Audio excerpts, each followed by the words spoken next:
This boy was freaking out, trapped at home. He'd been expelled from the group of the most powerful heroes, all because he belonged to the despised thief class. Akuma couldn't believe it. While his friends celebrated glory, he was the only failure. At that moment, a red alert appeared, a colossal monster emerged, destroying everything around. He thought he could win, but was defeated with a single strike. With his last breath, he used the power of his class and stole a legendary item, the Divine Pocket Watch, which grants the chance to go back 10 years in time and awaken a legendary class. Of course he accepted. Akuma returned to his younger self, now able to evolve faster than anyone. He slays monsters, clears dungeons, and earns double the XP. But to understand how it all began, we need to go back to the moment when a trembling man asked what his companion had just said. After all, they started that team together and have finally reached rank S. So if the guy couldn't understand why this was happening, staring at him sternly, his companion said that apparently he didn't understand, so he would say it once more. With that, the crazy guy shouted, calling him Ikoma Ichinos. Leaving him in shock, they said they wanted him out of the glorious sword team. 15 years before that event, some portals began appearing all over the world. The portals functioned as gates to supernatural realms, which started expelling the monsters that existed there. Meanwhile, part of the population began awakening abilities with levels, just like in a game, allowing them to fight. This group of people with awakened abilities was sent to combat the portals. They were called hunters. Someone was reading something written in a completely different script. At the same time, he accessed his awakened system. Hunters can select any character class of their preference, but some classes, like mages, are slow at casting attacks and difficult to control, leading to a high mortality rate. The boy was undecided about what to choose, so he decided to pick the bandit class, which had great agility, since his priority was gaining experience and becoming stronger. Akoma saw something that left him surprised. His plan had worked. He quickly gained a lot of experience points, becoming a high-level hunter known as Swift Blade. The portals gradually caused more destruction in the world. A magnificent wing appeared. It was a monster that greatly resembled a griffin. He started fighting on the front lines for the safety of his country and the world, and he genuinely believed it would always be that way. His leader said that they wanted his comrade out of the group.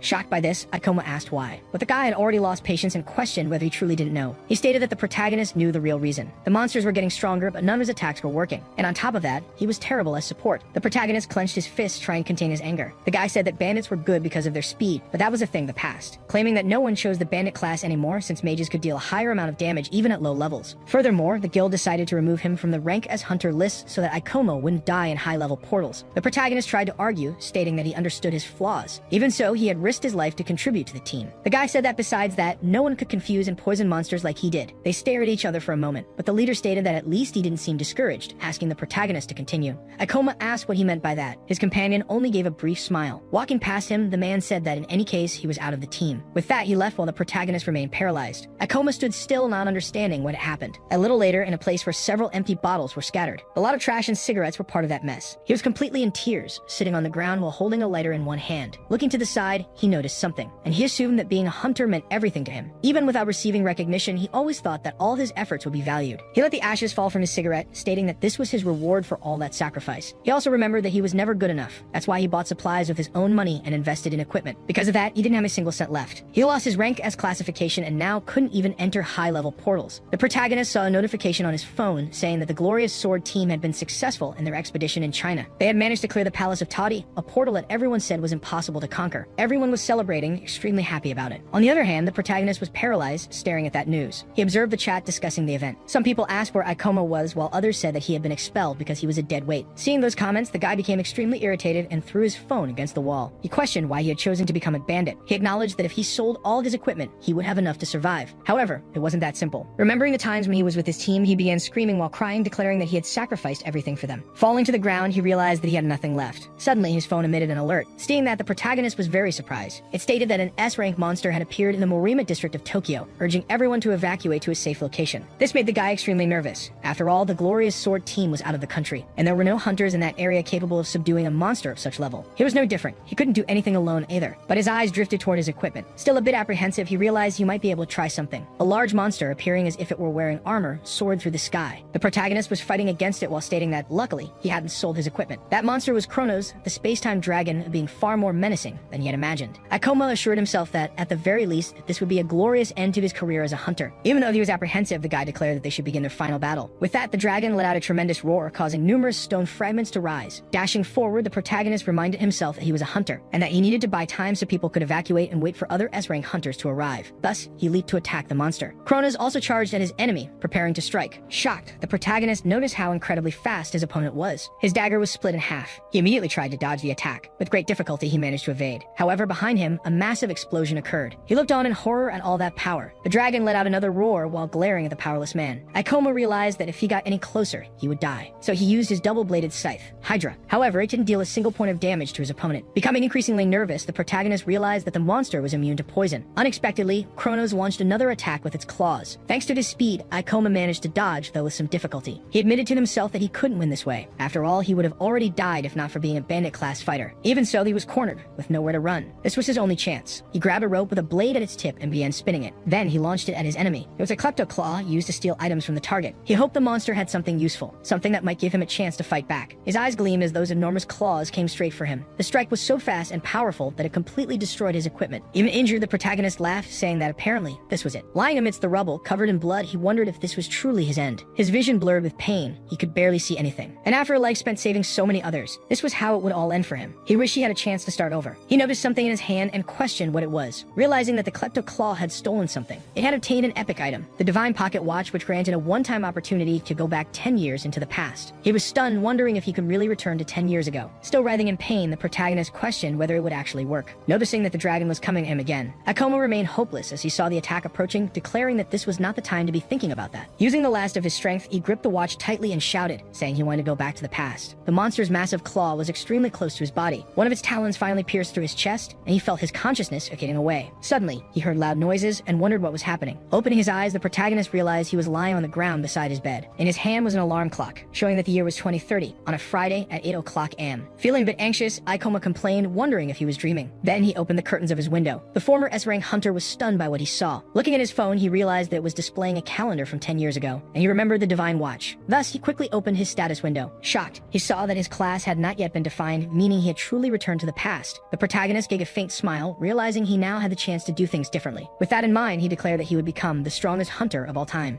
A man mentioned that people were saying there had been deaths there, warning that they should restrict service entry into the portals. The protagonist watched this video while brushing his teeth. Another older man stated that every year the number and strength of monsters increase, and sending powerless people in would only result in more casualties. Ikoma confirmed that the watch had truly sent him 10 years back in time. He remarked that at some point people had stopped debating this issue. After all, it became clear that everyone had to learn how to protect themselves. Knowing what would happen in the future would be extremely useful. Aside from him, no one knew which monsters gave the most experience points or where to obtain rare items. However, he preferred to choose a class first, and to do that, he needed to reach level 10. There weren't many portals for low-level hunters, especially those without a class. So the guild regulated all portals that were still restricted. He was inside a goblin den, an F-rank portal, stating that he would be able to reach level 6 after killing the last monster. A man was fighting some of the goblins nearby. The older man chuckled, saying he had arrived just in time and asking if the protagonist was okay. But mentally, Ikoma questioned who that guy was. The man told him that the kid wouldn't have been able to clear that portal alone, explaining that goblins were weak but could be dangerous when they teamed up. With a smile, he introduced himself as Kenji, a level 16 hunter who wielded an excellent sword and made sure that rookies didn't die. He said people called him the tutorial guy, while mentally, Ikoma assumed this guy clearly had nothing better to do. Kenji explained that hunters didn't have an official retirement age, so he figured this was a great way to make money. But the boy was extremely discouraged, wondering how he had ended up in this situation. Suddenly, he shouted in celebration, announcing that he had finally reached level 10. The system notified him that his level had increased and that he had received 2 skill points. The crazy guy started slapping the protagonist on the back, congratulating him for finally reaching level 10, while Ikoma thanked him. Kenji added that if Ikoma kept going like this, he might even become famous. Meanwhile, the boy thought to himself that he could reach S rank. The man said that soon, Ikoma would be able to select his class, and that he could count on his help if needed. The protagonist remained thoughtful for a while. Each class came with a unique set of abilities, which could be acquired by spending skill points. The old man suggested the swordsman class, since that way the kid could attack enemies just like him. But considering Ikoma's agility, the bandit class would also be a good fit. However, he grew curious when he noticed that the boy still hadn't chosen a class. Kenji asked if he didn't know how to use skill points. He questioned whether no one had told the kid to start with the mandatory skills, light steps and fortitude. These 2 skills were responsible for increasing a person's physical attributes. They were considered essential for beginners, as most hunters initially had no means of defense. But since his goal was to become the strongest hunter of all time, he couldn't afford to waste his skill points on such things. So he only needed 1 skill. As he made his choice, Kenji tried to stop him, begging the boy not to choose that. The man began to rant, saying that damage resistance skills were useless. Not to mention, Ikoma would never find any use for fall damage resistance. Then the system notified him that he had acquired fall damage resistance. The old man asked if Ikoma was afraid of heights and warned him to be more careful when selecting his next skills. Even more shocked, Kenji watched as the protagonist used 10 more skill points to upgrade his resistance to level 2. Losing his mind, Kenji saw Ikoma evolve it to level 3, using 15 more points. Devastated, he muttered that he couldn't believe the kid had wasted all his skill points on fall damage resistance. He declared that now the boy had only 2 options, either become a swordsman or remain a civilian. But the protagonist assured him there was another option. This shocked Kenji to his core. Ikoma chose the Gravity Master class. It was a hidden class that only appeared when a player spent all the skill points earned from levels 1 to 10 on fall damage resistance. For a long time, no one knew about it due to its activation requirement, but even after its discovery, many people still didn't choose it. Additionally, manipulating gravity was extremely difficult. But Ikoma had also been an S-rank hunter before, so he knew that this was the best class in existence. The old man shouted, ordering him to stop. After all, this would turn the boy into a mage. He insisted that Ikoma could still cancel and choose to become a swordsman instead. But Ikoma assured him that this was what he wanted. With that, the system notified him that he had acquired a new class, along with gravitational abilities such as manipulation and magic. Seeing that he had succeeded, the protagonist began to celebrate. He shouted, declaring that he was finally a mage. This time, he would become a powerful S-rank and never have to suffer that humiliation again. Kenji remained somewhat nervous as he watched the rookie. He called out to the boy, stating that he didn't seem to understand that the mage class wasn't as cool as he thought. The old man explained that mages were more vulnerable and their mortality rate was much higher than other classes. He even suggested that perhaps the kid should reconsider being a hunter altogether. Seeing this, Ikoma mentally noted that he had already expected this reaction since people tended to believe that other classes were better. Suddenly, Kenji's expression turned to shock as he began screaming, demanding to know what was happening. A red-hooded goblin, level 17, had appeared out of nowhere. Frightened, Kenji admitted that he couldn't believe a high-level monster had just spawned there. The goblin began chasing after one of the female hunters, while Kenji rushed to help her escape. But mentally, he acknowledged that he wasn't skilled enough to fight stronger monsters, which was why he never left that place. The rest of the hunters, there were only level 10 or lower. No one else could stop that monster. Extremely nervous, Kenji suddenly remembered the protagonist. Gripping his sword tightly, he ran forward, declaring that he would handle that goblin. Even Ikoma is surprised to see a red hood there. Mentally, he tells himself that Kenji should be able to handle that monster at his current level. However, the old man was only defending himself while the goblin kept attacking relentlessly. The protagonist notices that apparently he has no experience fighting monsters stronger than himself. The old man starts shouting, asking if there's any level 15 or higher hunter to help. They ask if Kenji isn't level 16, but he says he can't face something higher than his current level. The protagonist assumes that he shouldn't offer to help. After all, the monster is too strong for him to handle. He also notices that he can't even see its movements and he would die instantly if hit, making his situation even worse. Besides not fully understanding his abilities, the Gravity Master has low stats. But then he remembers how the man helped him and worried about his well-being. This makes him realize that it would be horrible to let someone like Kenji die. So he grabs his sword, stating that he has always liked a challenge. He says he will see if he can overcome his class's weakness. Shocked, the old man warns that his level is too low, not to mention that mages are weak against melee attacks, and a monster of that level would easily kill him in the blink of an eye. Ignoring all of that, the protagonist calls out to the Red Hood. The monster, still in a frenzy, looks at him while the boy says he will use it to test his abilities as a Gravity Master. He says he believes this is the best class, which is why he is risking his second chance, but he can't run away from something so weak. As he moves forward, he says that otherwise, choosing such a class makes no sense. The old man tells the brat to run. At the same time, the monster draws its sword and charges at the novice. The worst part of being a mage is their terrible physical attributes, always needing to rely on hunters from other classes. But he is different since, as a Gravity Master, he can temporarily enhance his attributes through manipulation. Thus, he uses manipulation to reduce gravity by half. With that, he quickly dodges his opponent's attack. Even Kenji is surprised and asks how he became so fast. Mentally, Ikoma explains that this ability increases the caster's movement speed by reducing gravity by half. However, he can only make linear movements, but that's fine as long as he can predict the enemy's movements. The monster attacks him again, but he manages to dodge once more. He states that he has fought against thousands of monsters at once, using nothing but his speed as a rogue. The Red Hood feels the consequences after receiving a slash. The old man keeps asking how a low-level mage can deliver such quick strikes. With an understanding of mana management and the class itself, many Gravity Masters have managed to equalize their physical attributes. The protagonist says that low-level monsters recognize simple patterns, making them easy to fight. He just needs to increase his speed. The old man asks Ikoma how that is possible. Surprised, the brat shouts to the old man, asking him to finish off the goblin. With that, Kenji runs with his sword in hand. The boy keeps staring at the monster while it looks at the old man, who is rushing forward to strike it. With a smile, Ikoma asks the creature how it dares to turn its back on him. Thus, the protagonist uses gravity magic, causing it to be stuck in place. The goblin is completely paralyzed while hearing something. Above it, the old man is preparing to land the final blow. With that, he delivers the strike, causing the protagonist to level up twice. Seeing the goblin's corpse, Ikoma realizes that it actually worked. With some relief, he says that this fight proved that he can become the most powerful hunter of all time. The people around notice that the hunter is new, yet he had great ease in defeating the Red Hood. Mentally, Kenji realizes that Ikoma managed to surpass the monster's speed despite being a low-level hunter.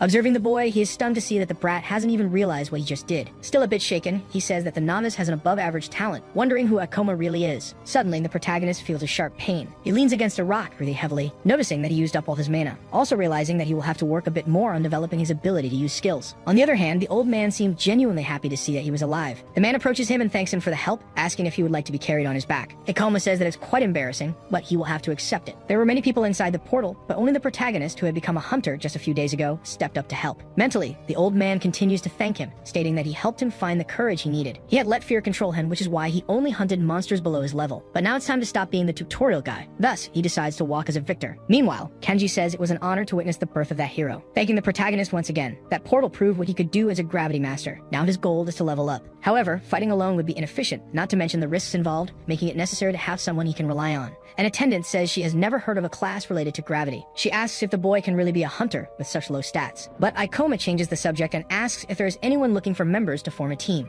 The woman says yes and informs him that there is a team that accepts anyone, regardless of class or level. The boy asks if she could introduce him to this person. A bit nervous, she says that since his class is mage and his attributes are also very low, he might be rejected. He replies that many rare classes are difficult to manage, so he expected people to have trouble accepting him. The protagonist asks her for their contacts so he can try to solve this problem.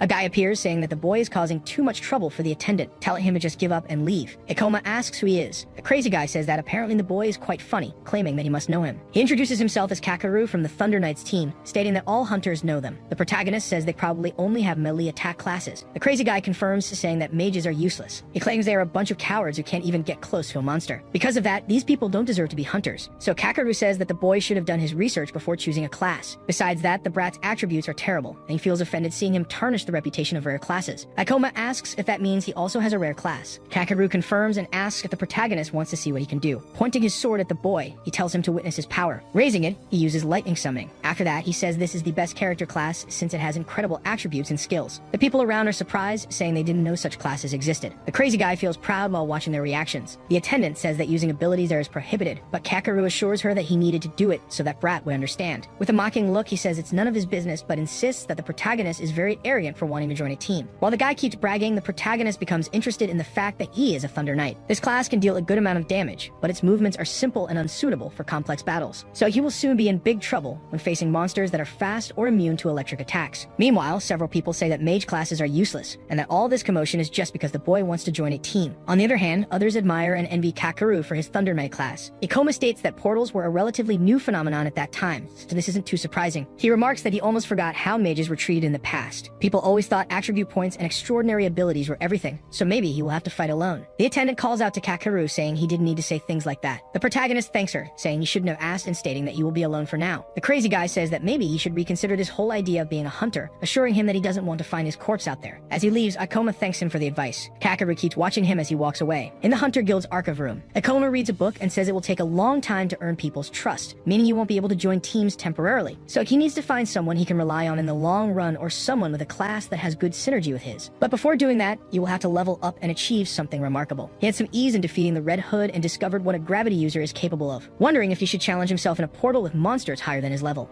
He looks for an ideal one, noticing that the level 25 statue temple seems like a great choice. Controlled portals are managed by the Hunter Guild and remain open so hunters can gain experience. The strongest monster in that portal is the Stone Knight, making it the perfect place for low-level hunters to earn money. And once he manages to hunt the monster there, some teams might consider accepting him. People can enter these portals even if their level is lower, and he can gain experience by hunting monsters near the entrance. Closing the book, Ikoma states that he can do this. So he decides he will level up in the statue temple and start looking for team members. Inside a dungeon, a person was running down a flight of stairs. Injured, he declares that this is ridiculous, since it makes no sense at all. Suddenly, he trips over something. The boy falls to the ground, screaming as he looks in fear at something. With that, a huge impact occurs. A stone monster stood still, covered in blood. The attendant was astonished, noticing that he was only level 12 and yet wanted to go to the statue temple alone. But the protagonist says that there is nothing in the regulations preventing him from doing so. Still nervous, she says she understands that. However, she states that he would be trying to kill himself. After all, the recommended level for that portal is 25. The woman adds that besides that, many unexpected things can happen inside a dungeon while Ikoma walks away. The protagonist claims that he will just take a quick look, saying he won't stay there for long. In front of the portal, he tells himself that he needs to take some risks to get stronger. After all, he has constantly fought against monsters with higher levels. Otherwise, he would never gain enough experience to evolve. However, this shouldn't be taking so long, since he could gain several levels at once by killing a monster there. He walks past some statues. One of them had a crystal on his forehead. It quickly takes advantage of the boy's opening and tries to attack him from behind. But he manages to dodge, saying he saw it coming. Ikoma opens his status window, noting that it appears to be a level 20 monster. Looking directly at the stone creature, the protagonist declares that he should be able to handle it. Thus, he continues to dodge his enemy's attacks. With some surprise, he realizes that he has been cornered. The stone monster keeps advancing toward him. With that, he uses his gravity reduction, allowing him to escape from that spot and even land a hit on his opponent. However, the creature had not suffered even a scratch. But the protagonist assures himself that this beast cannot kill him. Moreover, he can see all its weak points. At that moment, he starts landing a series of attacks against the statue. Seeing that he dealt a reasonable amount of damage, he assumes it will be difficult. But he declares that he already expected such high defense stats. The monster once again moves toward him. Even though it might take him a while to defeat it, he still wants to test something. So he uses gravity reduction again, and quickly manages to dodge his enemy's attack. Next, he increases the gravity while pointing his sword at the statue. With a single strike, Ikoma manages to pierce the monster's chest. From within the crack, a red glow begins to emanate. With that, it is split in half.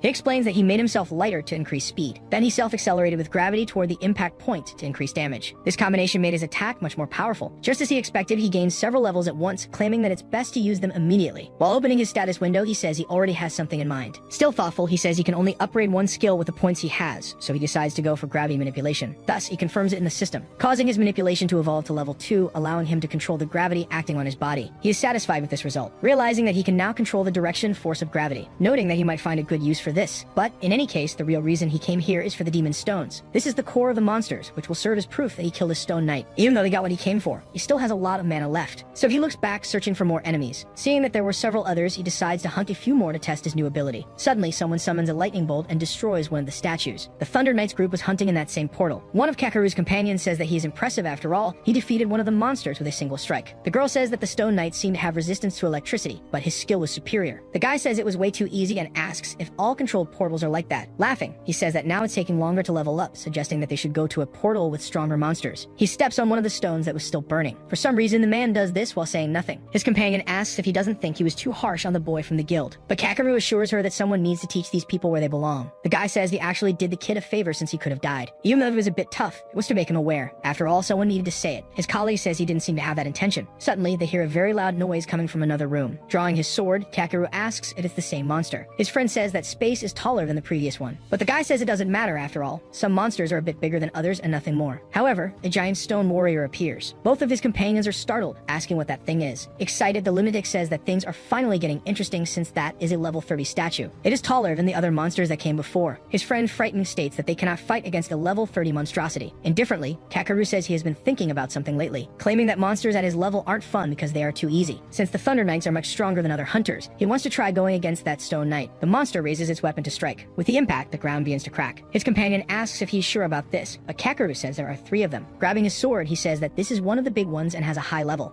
But stone knights are nothing more than moving statues. That's why they are slow and dull. At that moment, the monster launches an attack against him. He dodges with visible difficulty. Now a bit apprehensive, the lunatic admits that it might be a little faster due to its level. Jumping toward his enemy, he says that in any case, he can still expose the statue's weakness after attacking it. With that, he strikes the monster with his lightning sword. Getting nervous, he says that apparently things have gotten a bit more complicated since its defense is also higher. The stone knight quickly prepares its massive sword again. Without hesitation, it delivers a powerful blow. Activating his Thunder Knight power, Kakeru convinces himself that he can block the attack and escape its range. Suddenly, the statue moves extremely fast. Because of this, the man is struck and his chest is slashed. Lying on the ground, he questions how something like that could be so powerful. Extremely frightened, he says that only a few items exist at levels higher than his, but apparently, this is on another level. His companion calls out to him. Terrified, the man warns everyone not to underestimate the enemy's strength. But before he can finish his sentence, the statue is already heading toward the girl. With great difficulty, she manages to block the strike with her sword. Her other companion calls out to Karen as she's thrown back. However, he is also struck in the stomach. The force of the impact is so great that he even spits blood. Seeing both his companions lying on the ground, Kakeru becomes even more terrified. Panicked, he complains about what is happening. Looking at that massive monster, he wonders if it has always been this intimidating. Summoning his power, he says that in any case, he is special. With that, he unleashes a massive lightning attack against the knight. He claims to have put all his power into that lightning. Losing almost all hope, he watches as the statue simply breaks the sword in its hand. Helpless, he can only watch as his sword is split in half. Desperate, he quickly jumps back. Extremely frightened and nervous, the man starts crying uncontrollably. However, the monster keeps advancing toward him. He is in disbelief as he sees the statue getting closer. The creature raises its sword while Kakeru insists that this cannot be happening, declaring that he does not want to die like this. In front of him on the ground, his sword lies broken. The stone knight stands still, looking at him as if he were an insect. Trembling with fear, the man begins to beg for his life. Bowing to the monster, he pleads not to be killed. He screams, begging for someone to save him. Suddenly, a leg wrapped in purple magic appears. The monster raises its massive stone blade. On the other hand, the protagonist uses gravitational reduction. Because of this, the statue is momentarily paralyzed. Noticing this, it looks around, searching for the source of the attack. The monster sees a purple light coming from its rib. Landing a bit further away, it's a coma. He assumes that he knew that wouldn't work. Surprised, Kakeru asks if he is the rookie from the guild who chose the mage class, but the boy remains silent. Irritated, the man demands to know what he is doing, stating that there is no way he can defeat that monster. The protagonist has already reached level 16 and acknowledges that the hunter is right. He assures himself that this will not be easy, since it is a level 30 stone knight. That creature probably reached such a level by consuming weaker hunters and monsters until it became an irregular specimen. Even so, he has to admit that the monster is enormous, declaring that he only wanted to take a light stroll around there, looking for a monster to kill before leaving. However, he never imagined he would encounter something so big. Still on the ground, the man tells him to stop admiring the knight and just run, claiming that it defeated them before they could even attack it. With both of his companions lying on the ground, ignoring him, the protagonist activates gravitational reduction. The monster, like him, also prepares to unleash a powerful attack. However, he manages to dodge thanks to his speed. Quickly, the statue shifts its movement and tries to strike him another way. As soon as he lands on the ground again, Ikoma immediately jumps. Because of this, he manages to position himself above the monster while evading the attack, and he lands his sword on the knight's head. Still on the ground, Kakeru mentally admits that he cannot believe this. After all, how could a low-level rookie mage do that, fighting almost on equal footing such a monster? In his mind, the protagonist realizes that the monster is not that fast despite being high level, so he can easily surpass it. But his biggest problem is that he has no skill powerful enough to defeat it. The Stone Knight is a monster with high defense, so his attack would hardly work against it, not to mention the huge level difference. Additionally, he will soon run out of mana if he continues using manipulation, which means he doesn't have much time. Suddenly, the statue prepares to strike again. While dodging, Akoma admits that this is a bit reckless, but in any case, he has to try. The monster swung its sword as Akoma dodged. Kakeru stated that he knew it was unlikely, but he had hoped that the guy would be able to do it. However, his attack also didn't work. His gravity reduction ability consumed a lot of mana, but he couldn't fight powerful monsters without using it. He realized he couldn't drag this on much longer, so he decided to resolve the battle once and for all. Another big slash aimed at him. The boy dodged again. He used his ability to jump a second time. The protagonist spun in the air to gain more force. Suddenly, he used the gravity of his body to pin the enemy's sword to the ground. The monster tried to punch him. Akoma jumped again, evading another blow. He landed on top of his opponent's head. Surprised, Kakeru asked how he was able to move like that and if it was because of his class. The protagonist jumped onto the monster's head once more. He mentally confessed that he wished he could save his manipulation level 2 ability, but he didn't have many options, so he activated reverse gravity. With that, the boy was upside down, supporting his feet on the ceiling. Noticing that he could apparently use this ability on himself while his enemies searched for him, he was surprised, thinking it was quite interesting. The protagonist prepared, stating that he should be able to deal the necessary damage from that height. Determined to deal with it, he used the gravity increase. Preparing his sword, Akoma said that this would increase his weight. Combining this with the acceleration of the fall, he would deal more damage. He shouted, claiming that it was too late and that the monster couldn't stop him. Piercing through it, the protagonist used the meteor fall to end the battle. The giant monster was split in half and began to disintegrate. As the fragments of his body fell, he was notified that he had gained 524 experience points. He leveled up from level 16 to 23 with an additional 14 skill points. Satisfied, he saw that his plan had worked. After all, he killed a monster that was almost twice his level, which is why he gained so many levels at once. After his victory, Akoma celebrated. He knelt down after increasing his fall damage resistance to level 3. Mentally, he admitted that the impact of the fall was quite severe, but he was happy to have gained resistance ahead of time. On the other hand, Kakeru was stunned, admitting that it was amazing. After all, his lightning attack didn't work on that monster due to its resistance, but still a mage had managed to defeat it. A bit embarrassed, he asked why the protagonist had helped him, considering that he had treated him so badly at the guild. However, the guy quickly became scared, assuming that maybe Akoma was there for revenge. Making him even more nervous, the boy called out to him. He asked if Kakeru could get up on his own and if he was okay. The boy was surprised by this unexpected reaction. He started laughing, realizing that it wasn't what he had imagined. Extending his hand in return, the guy thanked him for saving him. After some time at the Hunter's Guild, the receptionist was extremely startled, asking what he was talking about,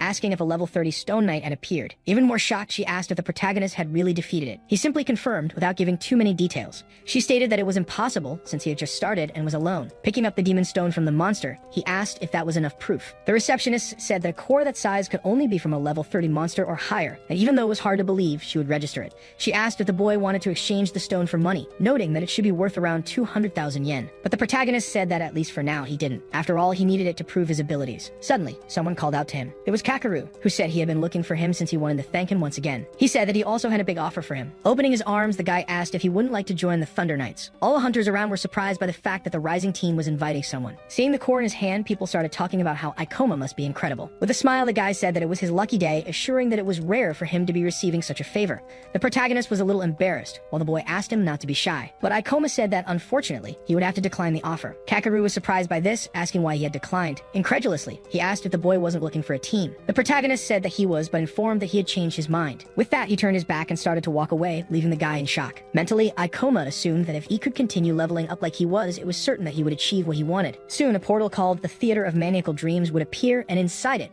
there was a unique and incredible item. Therefore, thanks to the memories of his past life, he would be the first to clear the gate. Someone placed some stones on the table, saying they would like to exchange them for money. People around grew nervous. The receptionist asked how he managed to kill so many monsters every time, stating that she thought he worked alone. The protagonist ignored her and said there was one more thing. He requested promotion to rank D. A rank F hunter is promoted to rank E once they choose a class, and only rank D hunters or higher go to portal disasters. The receptionist informed him that he could only request a promotion once he reached level 25. Showing his status window, Akoma said that in that case, it was no problem as he was already at level 26. The woman was extremely surprised by this. After all, he was a mage who worked alone and had already reached such a level. She asked how someone could gain so many levels in such a short period, declaring that it seemed suspicious. The receptionist then asked if gravity masters were really that strong. After some time, Akoma said he had finally been promoted. Now he had more than just an amazing class, along with his 10 years of knowledge and experiences as a rank S hunter. Leveling up too quickly could attract attention he didn't want, but still he needed to hurry to get there on time. Many portals become available once a hunter is promoted to rank D, also making it easier to join teams. The most important part was that this would allow him to enter the portal where that great unique weapon would appear. The hunter who got such a weapon in his past life life became a serial killer, probably because he obtained such powerful strength all at once. But this time, he wouldn't let that fall into his hands, and for that, he needed someone to help him clear the portal. He began observing around him, stating that there was no need for a large team, as that could be problematic at a certain level.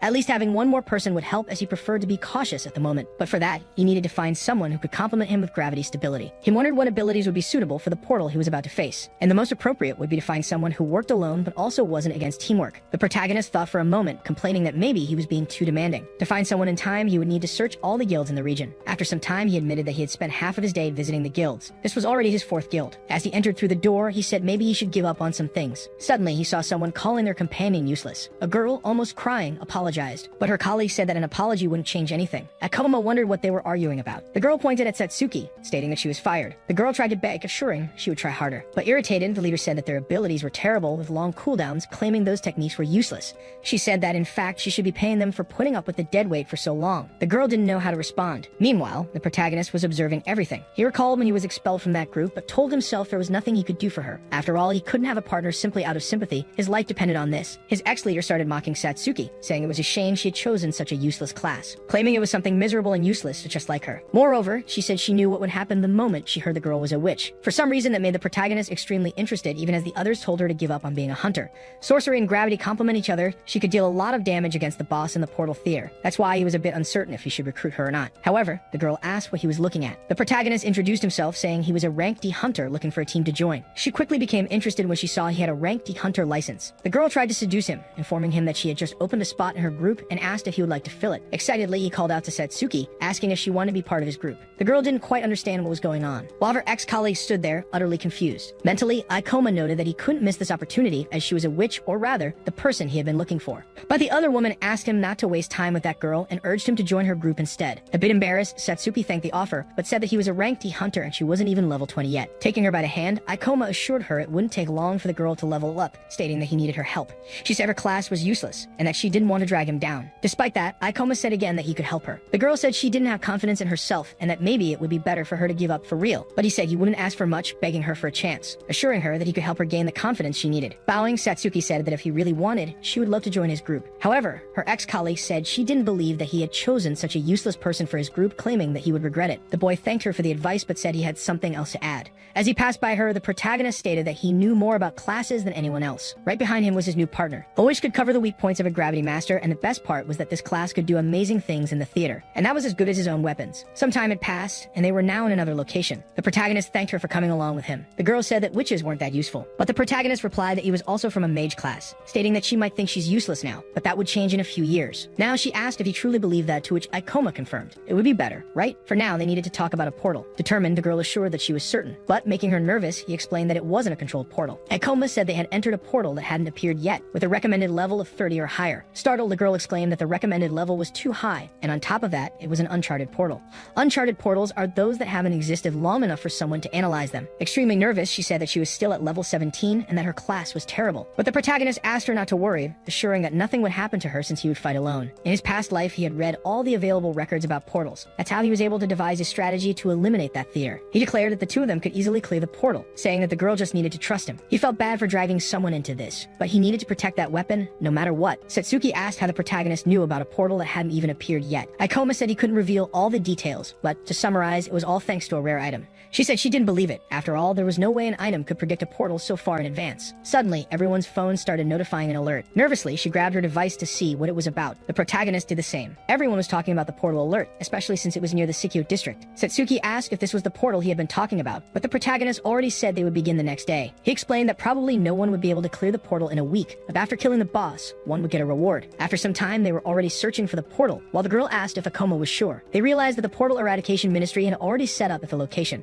Suddenly, a woman ran up to them asking if they were hunters. She asked both of them to report any information they found about the portal, such as its layout or the abilities of the monsters. However, their safety should be their priority since there had been many deaths in uncharted portals. They told her that the ministry could count on their help. Satsuki asked why he hadn't told her they were going to kill the boss, but Ikoma explained that she would have stopped them. Once inside the portal, he warned her that this one was different from the others and asked if the girl was still anxious. The girl said yes, starting to stammer. The protagonist apologized for asking such a difficult favor, but he reassured her that he would fight all the monsters alone, and if he couldn't handle it, they would leave immediately. Afraid of being abandoned again, Satsuki began to say that she would do her best. She said the protagonist could even use her as bait, but Ikoma said that wouldn't be necessary, telling her to just cast her spells. The girl said said she barely knew any useful skills. He asked if she could use something called Mana Drain. This skill drains mana from a target, making it useful in long battles against stronger monsters. Since it also allows transferring that mana to a group member, it makes it the perfect ability to assist gravity users. This way, the protagonist wouldn't have to worry about his mana while dealing with monsters that could be drained. The girl said the skill took too long to cast and wasn't very efficient in terms of mana, suggesting it was better to use one that harmed enemies directly. Mentally, Akoma thought that might be true if one of them specialized in that, while he said he would fight at his maximum, and that should give her all the time she needed. Fighting against him was a large clown bear. While dodging the attacks, she shouted for his companion to use the ability. She summoned a shadow ball, casting a large spell at the bear. With that, the bear screamed as it was hit by the ability. The protagonist realized that the monster had let its guard down. Therefore, he prepared to leap toward the enemy. Quickly, he was already above his adversary. He increased his body's gravity and attacked the bear's head. After defeating it, Ikoma sheathed his sword, preparing for more. He said that it had been extremely easy, while gaining 212 experience points. Surprised, the girl said that she had gained 3 levels in one go, but she immediately said she felt bad for letting him do all the work. The protagonist assured her that he needed her help since they were going deeper.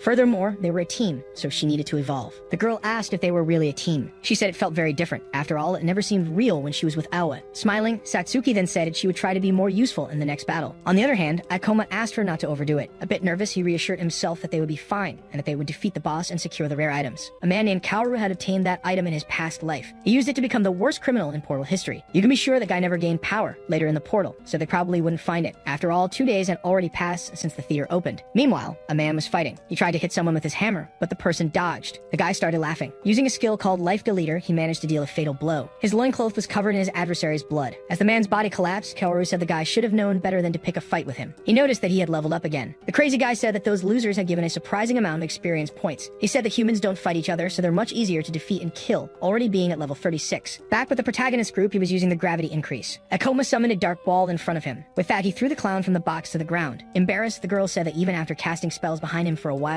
she had gained many levels, now being at level 22. She said she felt like she achieved so much without doing much, claiming that he probably would have done all of that alone. But the protagonist replied that it was only this easy because they hadn't encountered a powerful monster yet, as these monsters have simple patterns. Reaffirming to her that the witch class is powerful, the girl repeated that it didn't seem like it. Changing the subject, Satsuki asked if they were going to leave now, as he had already used a lot of his mana. After all, her mana was almost depleted. He said he was using gravity manipulation to increase his attributes, and that was the cause of the exhaustion. The girl mentioned that the guild advised them to leave once their mana drops below 50%. With a smile, he said it was time to test something. In front of them was a clown goblin. The protagonist asked if she was ready, informing her that they would begin. Immobilizing the monster, Ikoma told her to use the mana drain. The girl didn't know how to react to this. Tying up monsters and draining their mana would allow them to generate a lot of mana. Afterwards, she could use the ability on the protagonist to transfer the mana to him. The girl said she understood but asked him to at least cover the monster's face. Ikoma replied that he couldn't do that without using a skill. Stating that there was no other option, Satsuki began using her mana draining ability. The protagonist said that now they could, while the girl lamented the poor monster. It was lying on the ground after being cruelly defeated. The girl said she was going to transfer the mana now, but Ikoma asked why she was blushing like that, telling her not to make it weird. She began transferring the mana to her companion. The protagonist noticed that his mana went from 16 to 25. The girl admitted that it wasn't as efficient as she thought it would be, as it took a long time to gain just 9 points. He said that was exactly why they would drain the mana from 6 more goblins. The girl was startled by this, asking if they were really going to do that, but the boy said it was a great opportunity to level up. After a while, he struck a cut on one of the monsters. The protagonist said that was the 6th and asked how her mana was, to which she replied that it was almost fully recovered. Satsuki's level went from 20 to 22, while Ikoma leveled up only once. Excited, the girl said they could continue leveling up and exploring like this. But Ikoma said that if they took too long to recover their mana, it could cause accidents. Even so, he could fight monsters like that all day, ensuring they would never lose to them. Opening her status window, Satsuki said she had gained many levels in just one day. She stated that this was completely different from all the other portal expeditions she had been on, since the guild always taught them not to face monsters beyond their level.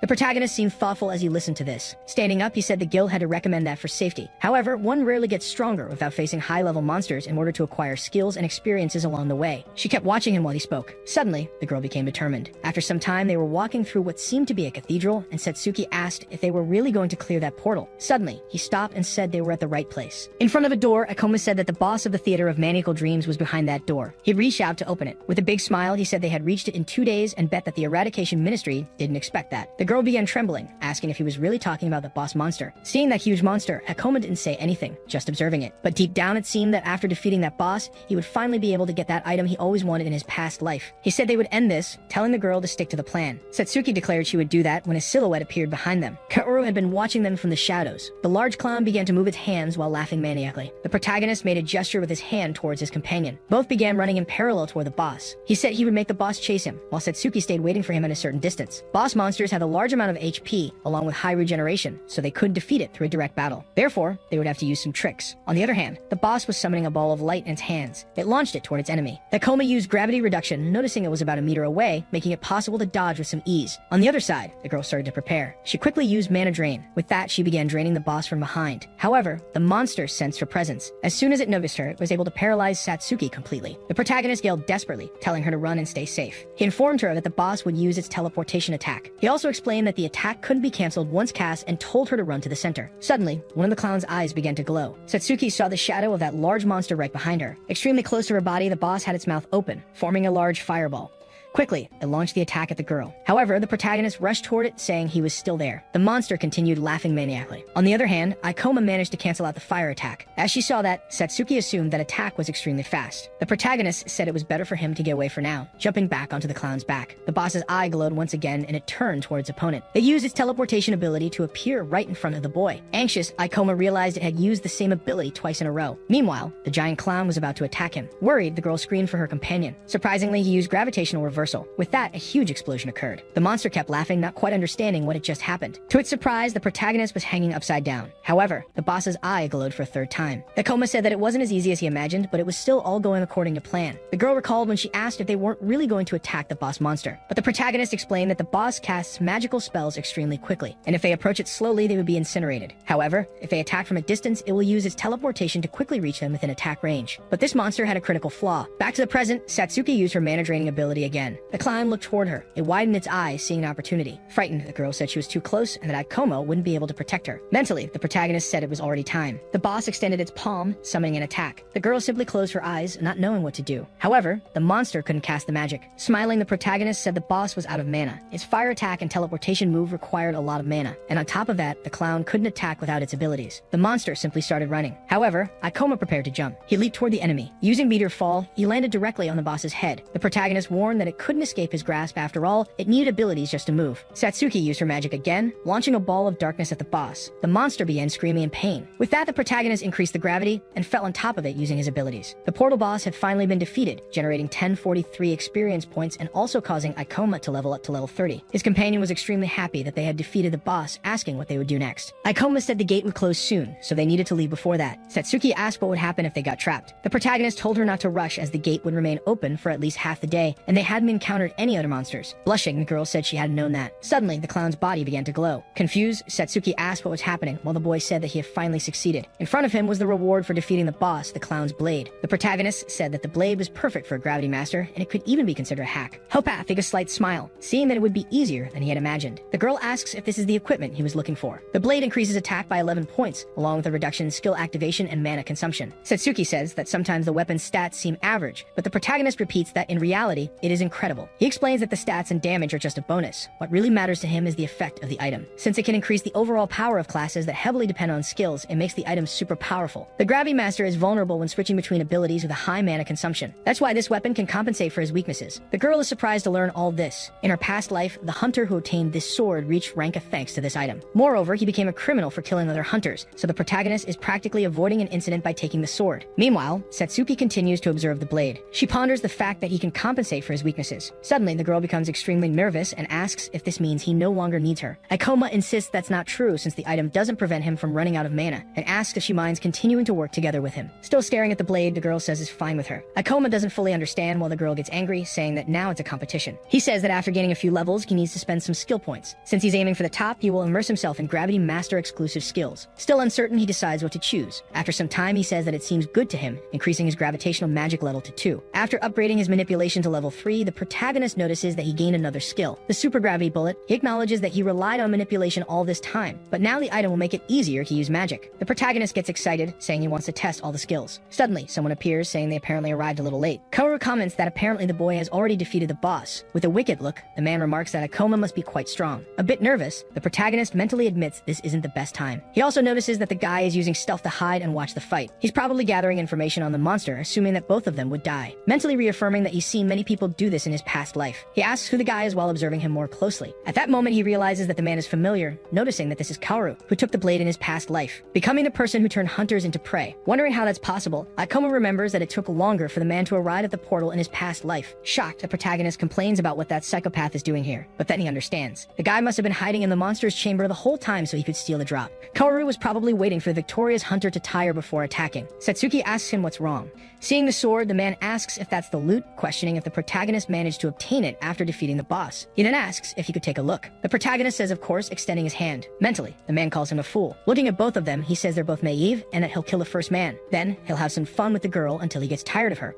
As he approaches them, the psychopath says that they should be more careful. With that, he extends his hand while his eyes glow red. Drawing his dagger, he uses the life eraser skill. However, the protagonist quickly dodges. Kaoru turns around, excited. However, Akoma was already swinging the sword. Even with his speed, the assassin manages to dodge the attack. At that moment, the protagonist realizes that he lost him. He claims he wanted to hit him before he noticed the situation, but unfortunately, the guy is too fast. While his companion looks shocked, he is forced to admit that Kaoru is much stronger than they are. The assassin admits that it's strange, asking the boy how he figured out what was going to happen. After all, he thought he was a fool, but apparently the brat isn't as bad as he imagined. Satsuki asks the protagonist what's going on, but he tells her that this guy is an assassin who kills hunters. He also says that since he's an assassin, it makes him fast and stealthy. Kaoru asks how he discovered all this in such a short time. Changing his expression, he says that at least this saves him the trouble of explaining things. Telling them to hand over the item, he guarantees he'll spare both of them. The protagonist also changes the way he speaks and says that the worst part of dungeon crimes is that they leave no evidence. That's why he doesn't believe the man intends to let them live. Kaoru stays silent for a moment, but he soon smiles, stating that this is good. After all, the boy is smart and also very brave, even though he's weak. Getting ready, he declares that he wants to see the protagonist coughing up blood as he walks to hell. On the other hand, Akoma shows no hesitation or anything of the sort. A little nervous, the protagonist admits that this is not good, since that is the serial killer who wiped out several hunters, the person who obtained the clown's blade in his past life. He confesses that he didn't consider the possibility that this guy could have been hiding in the portal all along. But when their swords clashed, he realized there was no way to defeat that lunatic. The girl calls him by his companion's name. Surprisingly, the protagonist shouts, telling her to stay behind him. Akoma explains that assassins are fast and deal extra critical damage when they ambush someone. That's why the guy will kill her when he gets close enough, since witches are a support class, not a close combat class. For that reason, she shouldn't get any closer, asking the girl to leave everything to him. Mentally, the protagonist acknowledges that it won't be easy fighting that lunatic alone, but he also can't let Satsuki face him. In addition to having the combat advantage, Kaoru has vast experience and abilities in battle. Moreover, and the most important thing, the girl would panic if she saw the evil things he does. With that, he reuses his gravity reduction. Quickly, they clash their weapons. Even holding a unique item, the protagonist trembles. Kaoru says that he's very good with a sword. However, he warns that he has bad news. After all, the boy probably doesn't have experience in killing people. Unbalancing Akoma, the lunatic says that, on the other hand, he has killed dozens of people and would never lose in battle. Mentally, Kaoru confesses that most people panic, but the protagonist prepares to attack again. Dodging the blow, he says that people can't handle the pressure of fighting others, so they tend to make mistakes. But he feels a little apprehensive as another cut comes extremely close to his body. That's when he realizes that this kid is not shocked at all. In fact, he seems to easily respond to his movements.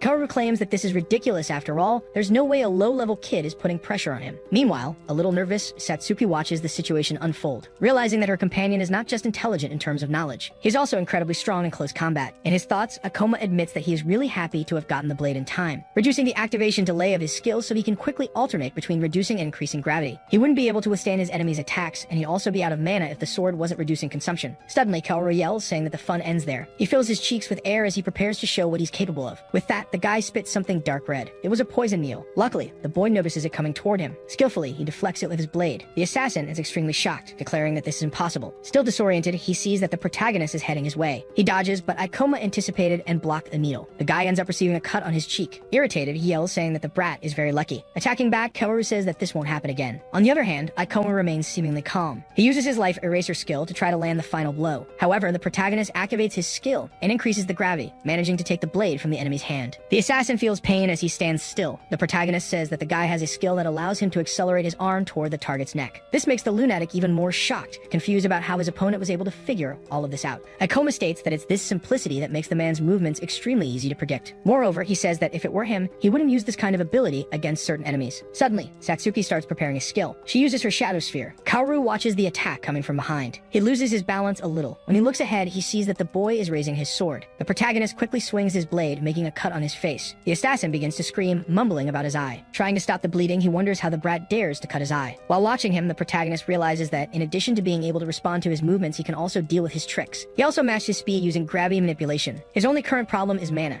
Since he doesn't have much left after fighting the boss, he will soon run out, and when that happens, they'll be completely finished. As he runs toward his enemy, Kaoru promises he he will finish the boy off. Grabbing his knife again, the assassin tries to prepare himself while feeling scared, complaining about why it's so hard to deal with that kid. After all, he knows everything from his movements to his tricks. Not to mention, he's so powerful. While seeing Ikoma moving from side to side, he says that this isn't right, noticing that Ikoma is heading toward his blind spot. Trying to dodge the protagonist's strike, he uses shadow steps. Getting more and more exhausted, Ikoma starts to get worried. With that, he launches another cut. Kaoru claims that the boy has the advantage and wonders why there's still so much desperation. But then he begins to laugh, stating that he's glad he let him finish off the boss. He says out loud that the boy is quite strong, adding that he would have become a hero if he managed to leave there alive, stamping his foot on the ground and laughing like a madman. The guy says that, unfortunately, that will never happen, promising that the brat will die right there. Both he and his companion watch this with some apprehension. They continue exchanging blows frantically, but now the protagonist is a little more exhausted. Trying to help, Satsuki summons another shadow sphere. The attack heads toward the assassin, but he uses his shadow steps to dodge. The girl is extremely frightened to see that he managed to dodge all of them. Besides fear, she is caught up in her own thoughts, admitting that she's not being helpful at all. Watching her companion fight frantically against a stronger enemy,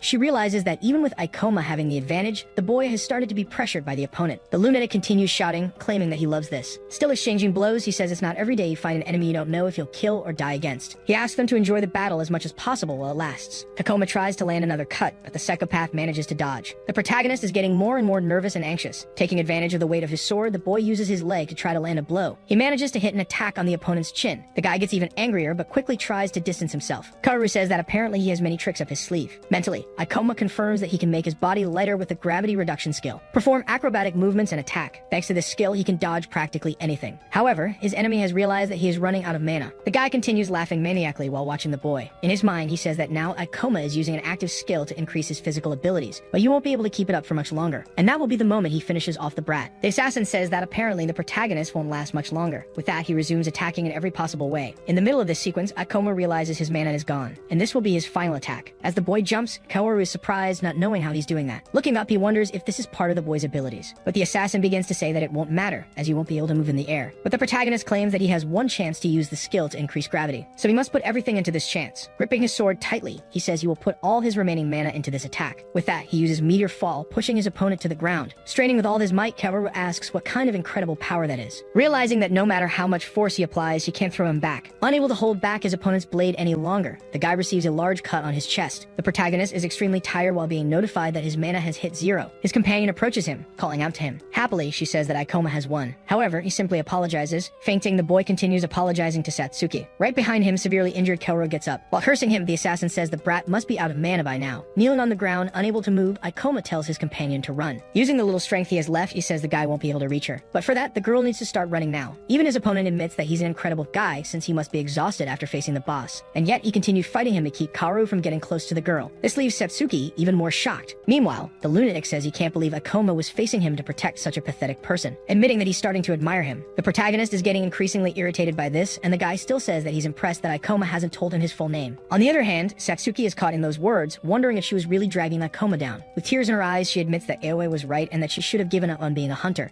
After all, her companion would never have lost to a guy like that. Remembering when he saved her, the girl mentally calls for his help again. Suddenly, something changes in her. The girl has a different expression, and the air around her seems to change. The protagonist states that he would never tell his full name to worms like Kaoru. The guy says that's a shame, claiming he really likes him, declaring that he is the first person he truly admires. That's why he will remember his face. Raising his dagger, he prepares himself. Surprisingly, the girl summons another shadow sphere. Even the assassin feels that this one is different. He starts to dodge, saying she won't hit him with that. But suddenly, he feels pain. Satsuki has struck him with her staff. The guy curses the girl mentally since he's already badly injured. Moreover, she attacked from his blind spot. The girl runs toward her companion, while Ikoma asks what she's doing, reminding her that he told her to run. Using some ability, Satsuki says she will never run again, since he convinced her that she has the power to make things work. With that, she uses mana transfer. Thus, she manages to restore some of his strength. Seeing all that energy, the assassin doesn't fully understand what's happening, but he screams, warning that he will kill her first. Quickly, the guy activates Life Eraser. Ikoma looks directly at him, but she shows no fear, only a certain indifference. The protagonist thanks her for saving both of them. He is now on his feet and has stopped his enemy's attack. Ikoma starts to recover some of his mana. Shocked, Kaoru wonders if his opponent has already recovered enough mana to use that ability again. The guy says that this is beyond the limits, but the protagonist says that from the beginning, they were a team. This was even before he ambushed them. Moreover, he recovered his mana while Kaoru continues severely injured, declaring that now he wants to know who will win that fight. Quickly, he attacks his opponent again.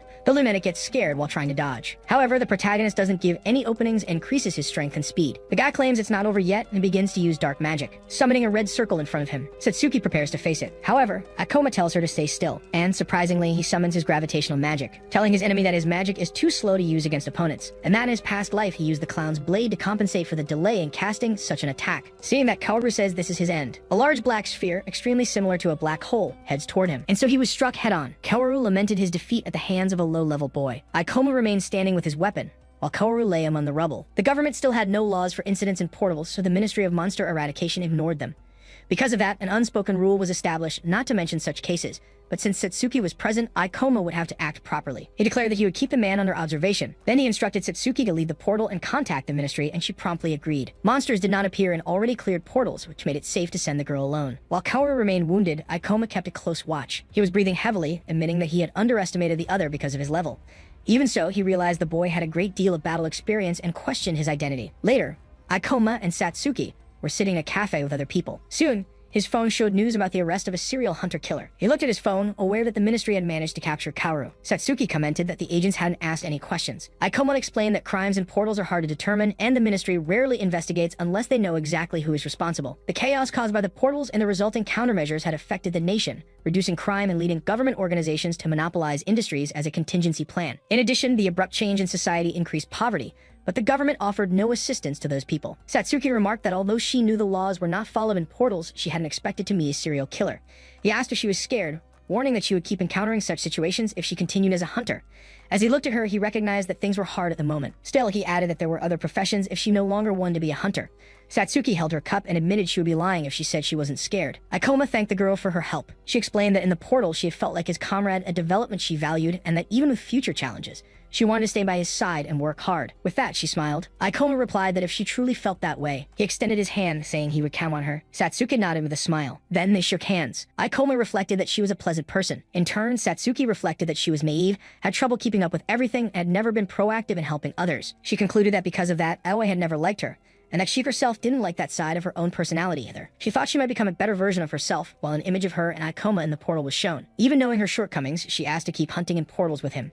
Ikoma reacted with a slight smile, thinking she was a very pleasant person. However, he felt uncomfortable with the situation, while Satsuki radiated joy at the table. He noticed she was more talkative than he had imagined. Two people looked in their direction, and one drew the other's attention. The one had held a phone and asked if they were the dude everyone was talking about who had defeated the boss monster in a day and captured the serial killer. With that, Ikoma noticed the place had suddenly become crowded. Soon, Utsunomiya approached and said that the two of them had become quite famous in the guild. While typing on his phone, he informed them that although their names were not yet known, all the videos and blogs were talking about them. The phone screen displayed information and a video about the new hunter, but the complete information did not seem to be available. Even without mentioning names, Utsunomiya explained that everyone there understood the hint and seemed interested in what they had done. Then he pointed at Ikoma and Satsuki, saying he knew they would become famous one day, making them step back slightly. He went on, declaring that he would not leave until they joined him. Suddenly, Aoi appeared and scolded him, announcing her arrival and mentioning the Thunder Knights. Aoi smiled at Satsuki, saying she had been looking for her everywhere. She took the girl's hands, apologized, and admitted she had been harsh with her days earlier. She explained that she had reflected and realized she needed her, because they were friends and the end of the previous situation must have been painful for both of them. Aoi smiled again, asking how much Satsuki had earned for clearing the undeveloped portal and noting that she must have leveled up a lot. She started to say she could count on her, but Satsuki interrupted, suggesting to Ikoma that they leave because of the growing crowd, and he agreed. Even so, Aoi and Utsunomiya tried to stop them, asking them not to leave. Nonetheless, they kept moving away, passing by a car. Satsuki asked Ikoma if Aoi wasn't his friend, and he questioned whether she was sure about leaving. Coldly, Satsuki stated that the girl was not her friend. She commented on the large number of views on the videos. The phone displayed a video with millions of views about the novice hunter confronting a killer. Satsuki explained that people filmed in portals because they liked to watch videos about them. However, Ikoma considered the practice dangerous because the videos focus only on views and profits. She reacted with surprise, asking him if she should unsubscribe from channels she followed. Someone's phone showed that they had reached 1 million views that month. Meanwhile, Hoshina saw the news about a mysterious novice hunter who had defeated a serial killer. She complained that the video had far more views than her latest one, and a Knight explained that viral videos tend to draw more audience. Hoshina decided that she would create a viral video too, unwilling to believe the attention the hunter had received for clearing the portal. Sitting among the Knights, she expressed her dislike for the hunter. The scene shifts to Ikoma and Satsuki, sitting at a table in an indoor setting. She asks if the weapon he is referring to is for her. Ikoma confirms, explaining that it is more effective to face powerful monsters in order to evolve, rather than many weak ones as illustrated. Thus, he stresses the importance of having a good weapon, especially an expensive one to increase damage, since enchanters have low attack stats. Next, he suggests that they look for portals where they can earn money. Satsuki tries to refuse, saying that he doesn't need to work so hard for a weapon for her, and apologizes. However, Ikoma reassures her, saying there is no need to apologize, as a good weapon for his partner will benefit him as well. Hearing the word partner, she reacts with surprise and delight. Soon, she expresses her excitement, confirming that they are partners, while he reflects on her naivety and on not wanting her to be manipulated. Satsuki asks where they can find such a portal, and Ikoma points to the tablet in front of him. He reveals that he already has a portal in mind, showing her something on the tablet. The portal he has in mind is the tomb with the ancient king, described as a new and undeveloped place with a high chance of rewards. While working at the computer, it is revealed that special locations are rare portals, and no one knows that the tomb of the ancient king is one of them. Ikoma reveals that he has this knowledge because he studied all the information about portals in his previous life. It is said that selling the items found there is lucrative, and he wants to trade them for money. In addition, it is possible to find rare items in portals like this one, illustrated by a detailed weapon. He comments that there won't be much competition there, so they can take their time and grab everything they find. Satsuki notices that Ikoma is laughing in a peculiar way. Next, they approach the entrance of the tomb of the ancient king. As they walk through the mist, Satsuki turns back anxiously while he moves forward. Suddenly, a level 29 skeleton soldier appears. Ikoma invokes his power to reduce the enemy's gravity. He then attacks the skeleton with his sword. He moves swiftly, and Satsuki watches the scene. She thinks that Ikoma looks very skilled in battle. Ikoma states that direct attacks are not effective against undead monsters. Then he instructs his partner to cover him with long-range spells, and she quickly agrees and begins to chant, making a magic circle appear on the ground. He leaps over the skeleton as the monster strikes. Soon, the skeleton is struck by a shadow ball summoned by Satsuki. Ikoma watches the message on the screen, which indicates he has gained 240 experience points. The skeleton's remains vanish, leaving behind a glow. Satsuki notices that the monster dropped a demon stone and an item, and Ikoma says they got lucky when he sees the weapon gleaming on the ground. She is surprised to hear that the item is worth about 400,000 yen. She questions the value, and he explains that weapons like that are not easy to find, and even without flashy effects, it is worth a lot. Then she asks what their goal is in terms of money, and Ikoma replies that they need 3 million yen for a powerful weapon that will last for a while. Satsuki reacts in astonishment at hearing the amount of 3 million yen, while he explains that rare portals with easy items are hard to find, so they should make the most of it. In addition, Ikoma also mentions that it will take time to move items back and forth. He explains that they will explore and carry items in and out of the portal over the next 3 days. Surprised, Satsuki calculates that this means 1 million yen per day. She comments that such an amount is far beyond the salaries she knows. Soon the sounds of battle indicate that someone is fighting nearby. Ikoma decides that they should go check it out. A little farther ahead, a knight and Hoshina are about to face a mummy. The knight charges and attacks the mummy with his weapon. He tells Hoshina that she can finish the monster, and she asks the manager if the camera is ready. The knight, who is also the manager, confirms that everything is ready with the camera. Then he instructs the girl to be quick and activate the fire magic. Hoshina gets ready, wielding her weapon with a fiery aura around it, while the camera films her. Soon, she leaps toward the mummy and strikes the monster with her flaming weapon. Thus, Hoshina finishes off the enemy, which falls to the ground. She presents herself with a smile to the camera. She announces that she decided to try an undeveloped portal that day. Hoshina claims to have killed the monster with a single blow of her sword, concluding that clearing the portal might be easier than she thought. Ikoma and Satsuki, watching the scene, realize that she is a portal streamer. Satsuki reveals that she knows Hoshina and has seen her channel a few times. Ikoma watches with a look of disapproval. She remembers that he doesn't think Hoshina's behavior is a good idea, since she only talks about views and profits, questioning whether she realizes how dangerous portals are. Satsuki remembers that Ikoma does not like portal streamers. Hoshina notices something and asks in confusion. She complains to Ikoma and Satsuki, who are at the top of the stairs, visible in the recording. Hoshina scolds them, saying they are standing in front of the camera and ruined her chance to get lots of views. Ikoma scolded Hoshina for only finishing off the monster that someone else had practically killed, and she replied that it was part of the show. She further explained that in the show business, it is not about skill, but about looking charming. Then she asked the manager if they could take a recording, but he replied that it would be impossible to edit them out. With that, Hoshina lamented that the perfect footage for her introduction could no longer be used because of their presence. Right after, she asked if they didn't know who she was and introduced herself as Hoshina Saionji, revealing she was a portal streamer. So Ikoma apologized and introduced himself as Ikoma Ichinos, also introducing Satsuki Kisaragi, who bowed. He then stated that he had not intended to ruin her recording. Hoshina dismissed the matter, saying she would leave him aside because she was busy looking for new material. Afterwards, Ikoma asked why someone would want to be a portal streamer, and she answered that the reason was obvious. She said it all boiled down to money while making an oak gesture. Ikoma narrated that portals are exciting and provocative, offering many ways to gain views, and that companies pay a lot for advertisements. Hoshina continued, saying she would become a celebrity if she gained enough popularity, but he warned her that being a decent hunter was not easy, and that she should stop before she got hurt. She then raised her voice, questioning what he had just said. Ikoma warned that portals of that level were dangerous, suggesting she take her celebrity games elsewhere. He also stated that if she didn't take things seriously, she would regret it when her skills were truly needed. Hoshina remained silent, staring ahead. Then she complained that Ikoma had not only ruined her footage, but was now mocking her as well. Satsuki said he didn't mean to be so harsh, but he replied that he was only offering friendly advice. Then the manager tried to calm her down, telling her not to listen to him, and she answered that she knew that she should just ignore haters. Soon after, she ordered the manager to start recording, surprising him. Hoshina asked if his name was Ikoma as she stepped closer, saying he must be quite confident in his skills to give friendly advice to others. With that, she proposed a game to see who could gather more demon stones, stating that if she won, he would have to take back what he said and apologize. She also declared that she would film everything and upload it. Ikoma narrated that she even said he didn't need to worry, as she would put a small blur over his face, showing that a random hater had picked a fight. Hoshina finished by promising that if he won, she would give him whatever he wanted. With that offer, Ikoma accepted, while Satsuki called out in surprise. Hoshina laughed and declared that it was settled, and that she would see him at the portal entrance in 3 hours. She smiled, warning that he had better not run away. The passage stretched out ahead, lit by torches on the wall. With that, the manager asked why she had challenged him, and Hoshina answered while imagining how amazing a video of her defeating that random hater would be. She also expressed that this was exactly the kind of viral success she needed,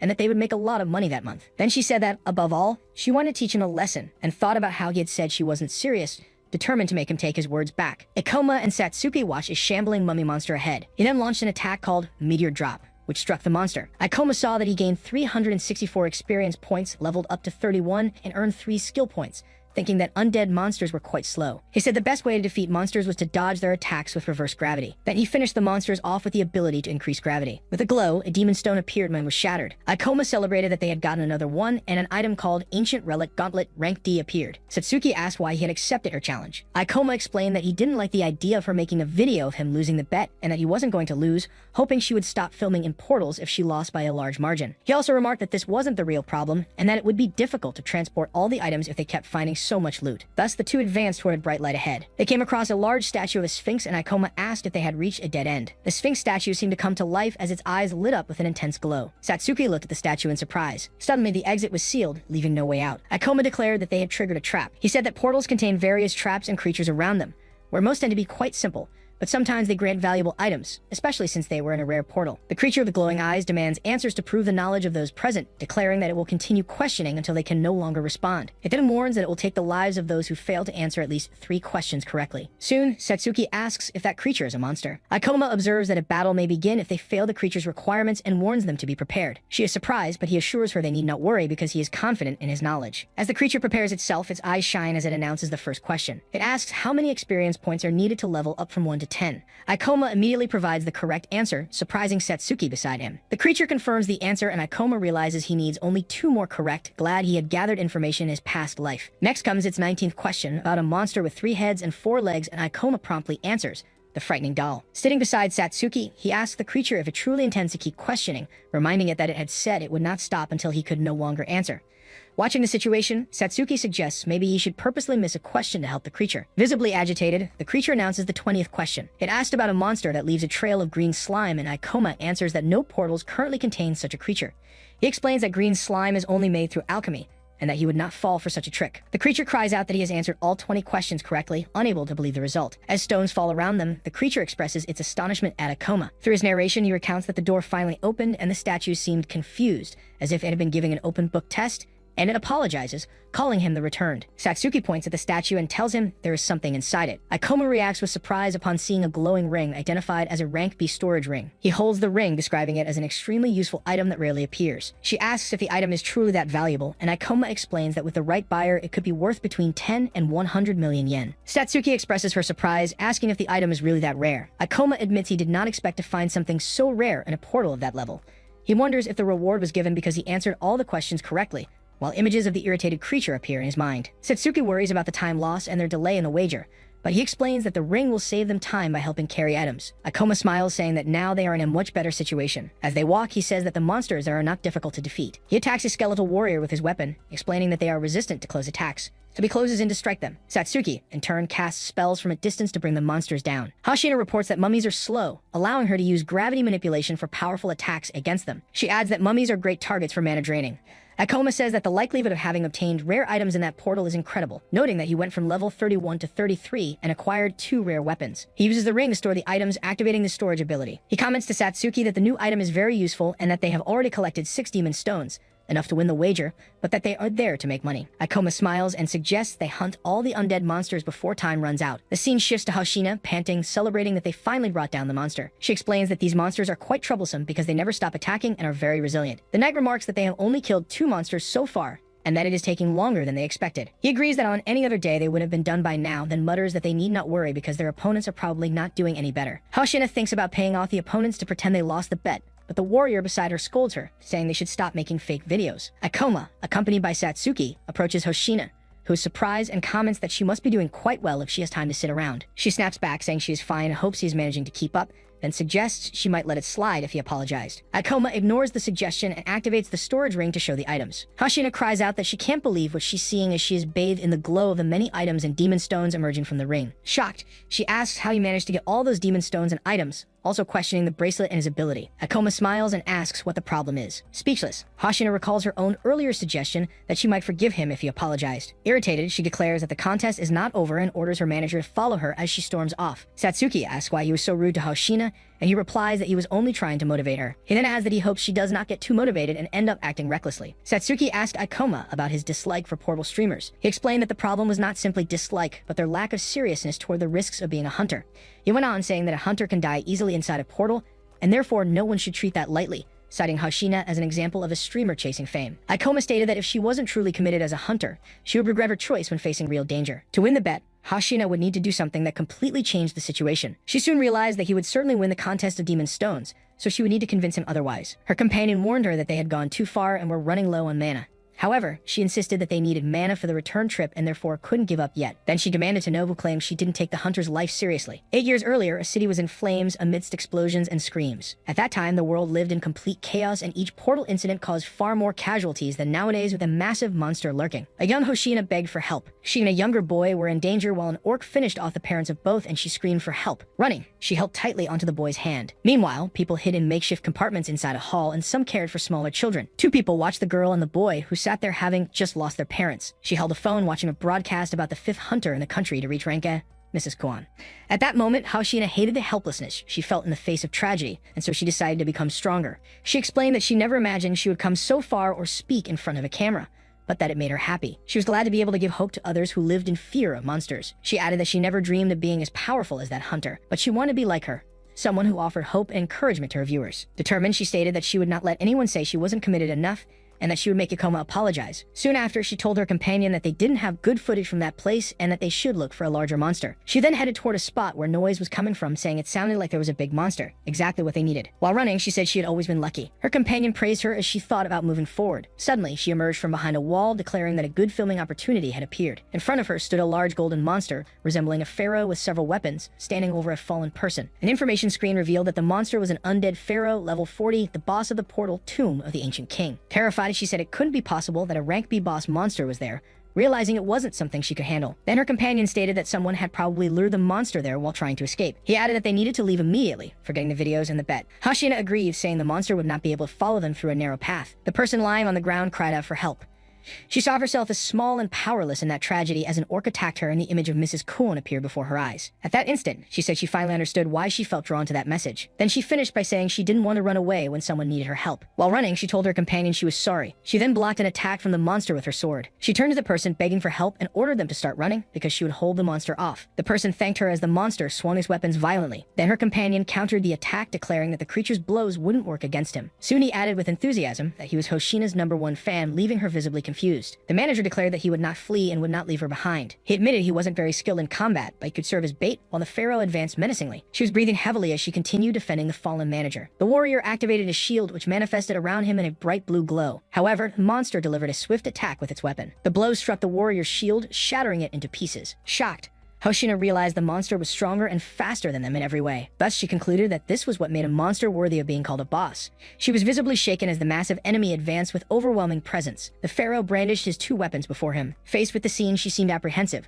Then Akoma appeared and stated that her actions had been reckless. The pharaoh unleashed a powerful strike, which was blocked by a barrier. When she opened her eyes, she saw Akoma holding her. Surprised, she asked how he had gotten there. He explained that he had come back in case she did something like this, because the hunter she saved had told him everything. Akoma let out a sigh. He reiterated that she would regret it if she didn't take the role of a hunter seriously and reminded her that if she won, he would have to take back what he said and apologize. With a slight smile, he declared that she had won the bet. While holding her in his arms, he apologized for having said she wasn't serious. Akoma then declared that he would reduce gravity. He attacked the monster while still holding Hoshina in his arms. Soon, the creature advanced and he blocked the attack. He explained that he had deflected the impact of the weapon using his gravity reduction ability, creating distance between them and the enemy. Meanwhile, Satsuki summoned a shadow sphere, directing it at the monster. The creature was struck by the energy. Satsuki revealed that she had managed to distract it from Akoma, even though her attack caused no damage. He noticed the presence of 2 injured hunters and reflected that he rarely faced battles with any advantage, especially not against a boss monster of such a high level. The level 40 undead pharaoh displayed its overwhelming presence. Akoma remarked that he could use his weapon to enhance his gravity abilities, but admitted there was no simple strategy to defeat that opponent. He reflected that the odds were heavily against them. But Hashina explained that the other two hunters were there because of her insistence, and therefore she could not abandon them. Akoma added that he didn't mind an occasional challenge. He then asked Satsuki to help replenish Hoshina's mana. Soon after, he declared that he would try to distract the monster while Hoshina recovered. He noted that Hoshina had used fire magic and concluded that she was a swordswoman who fought with her weapon but covered her weaknesses with minor spells. He kept analyzing, imagining that she probably also possessed a healing ability. With that, she could heal herself while he kept the monster busy. He thought about how his gravity reduction ability increased his speed at the cost of power. Akoma moved swiftly, observing that the good news was that for now, he didn't need to worry about attacking the creature. The level 33 hunter stated that he only needed to keep dodging, though he admitted the enemy's level was far too high for him. Even so, he believed the gravity ability would be enough to keep him out of reach. At that moment, the injured hunter asked to help Hoshina, and Akoma replied that he could count on him. Akoma leaped to dodge a strike, explaining that the boss monster was huge, fast, and had 4 arms. Then the creature attacked, slamming the ground with tremendous force. The pharaoh blinked its eyes, and Akoma reflected that it had been an extremely fast and powerful strike, wondering if it was the creature's finishing blow. He concluded that he would have to stay alert not to be caught by that ability. Meanwhile, the fallen hunter questioned whether he was still alive, feeling his body heavy and struggling to move. Still on the ground, he asked about Hoshina and then realized the fight was still ongoing. The monster charged forward, and Akoma moved with agility, soaring over it and surprising the wounded hunter. Without understanding, the hunter wondered how Akoma was moving so fast, still trying to reach his camera. Akoma defended against an attack by running along the creature's forearm. With a quick movement, he lunged at the monster. The knight filmed Akoma with his camera, exclaiming that it was a glorious scene. Akoma reflected that none of his attacks were working, as the gravity reduction ability also weakened his power. He also thought that the monster's level was far too high for him, and that he wouldn't be able to bring it down alone. However, he believed there was still a way. With a surge of energy, Satsuki and Hoshina used reverse mana drain. Then Hoshina exclaimed that this should be more than enough and activated her healing ability. With a determined smile, she declared she was ready to fight again. Satsuki informed him she would provide support from the rear, while Akoma thought that now they had a real chance to fight. However, he also noted that they were still at a huge disadvantage. He concluded that if the fight dragged on, they wouldn't last long against a high-level boss monster. Akoma faced the imposing undead pharaoh. Then the figure attacked several times, but none of its strikes landed. He began to observe the surroundings. When he noticed, he was standing before a smaller creature, until Satsuki realized that he was surrounded. She extended her hand and used her ability to reduce gravity, making the statue lighter. Then she quickly hurled the statue toward the pharaoh. Akoma shouted to Satsuki, telling her to attack the creature's mask. She answered promptly, readying her weapon as a blue aura enveloped her. She launched a sphere of dark energy that collided with the figure. The smoke cleared, revealing the monster's eye region. Satsuki saw that the attack had caused no damage but understood the information she needed. With that, Akoma concluded that the mask served as a powerful protection, making the creature's face its weak point. Quickly, Hoshina moved to the pharaoh's blind spot. Even with the creature's intense attacks, she persisted, lamenting how difficult it was to dodge 4 arms at once. She reflected on how hard it was to get close, even with everyone's support, and wondered how Akoma managed to dodge and counterattack alone. Then he called out to her, instructing her to use her magic to destroy the mask while he would stop the enemy's movements. He explained that his weapon had an ability capable of damaging or even shattering the target's armor. Hoshina nodded and activated her skill, causing her sword to shine intensely. However, she questioned if he could really stop such a gigantic monster. Akoma propelled himself and quickly positioned himself above the pharaoh to strike. He reasoned that the creature's strength lay in its 4 arms, and that if he could stop them, its movements would be limited. He realized that this would make it vulnerable to attacks. With that, he activated his gravity ability to restrain the figure. He said he had used his technique specifically to pin down the pharaoh's arms rather than its torso. With the creature's shoulders immobilized, it could no longer use its arms to break the bindings. Akoma reflected that this strategy only worked against large monsters with multiple arms on each shoulder. As he watched the figure being restrained by his ability, he prepared for the next move. At the same time, Hoshina focused, thinking she could finally reach her target. She unleashed her skill, sending a powerful burst of energy. The undead creature was struck directly by the attack. The pharaoh's mask cracked and shattered into pieces, revealing its face. The creature's face was exposed, showing multiple eyes and deformed mouth. They both watched the monster, Akoma noting that its weakness had finally been revealed, while Hoshina recoiled in fear at the creature's appearance. Akoma rushed toward the figure, determined to bring it down while it was still bound. He then reversed gravity, leaping to avoid the pharaoh's attack and shattering the ground around them on impact. He foresaw that the creature would use all its arms for a final strike and would lower its head as it gathered them. He realized that this movement would expose its greatest weakness. Then he exclaimed that this would be the end, delivering a decisive blow against the enemy. At that instant, he activated his skill, Meteor Drop, unleashing a powerful attack that struck directly at the pharaoh's head. With a smile, Akoma held the golden ring and discovered that he had leveled up after defeating the boss monster. Meanwhile, Hoshina was helping the injured warrior on the ground, while another only watched.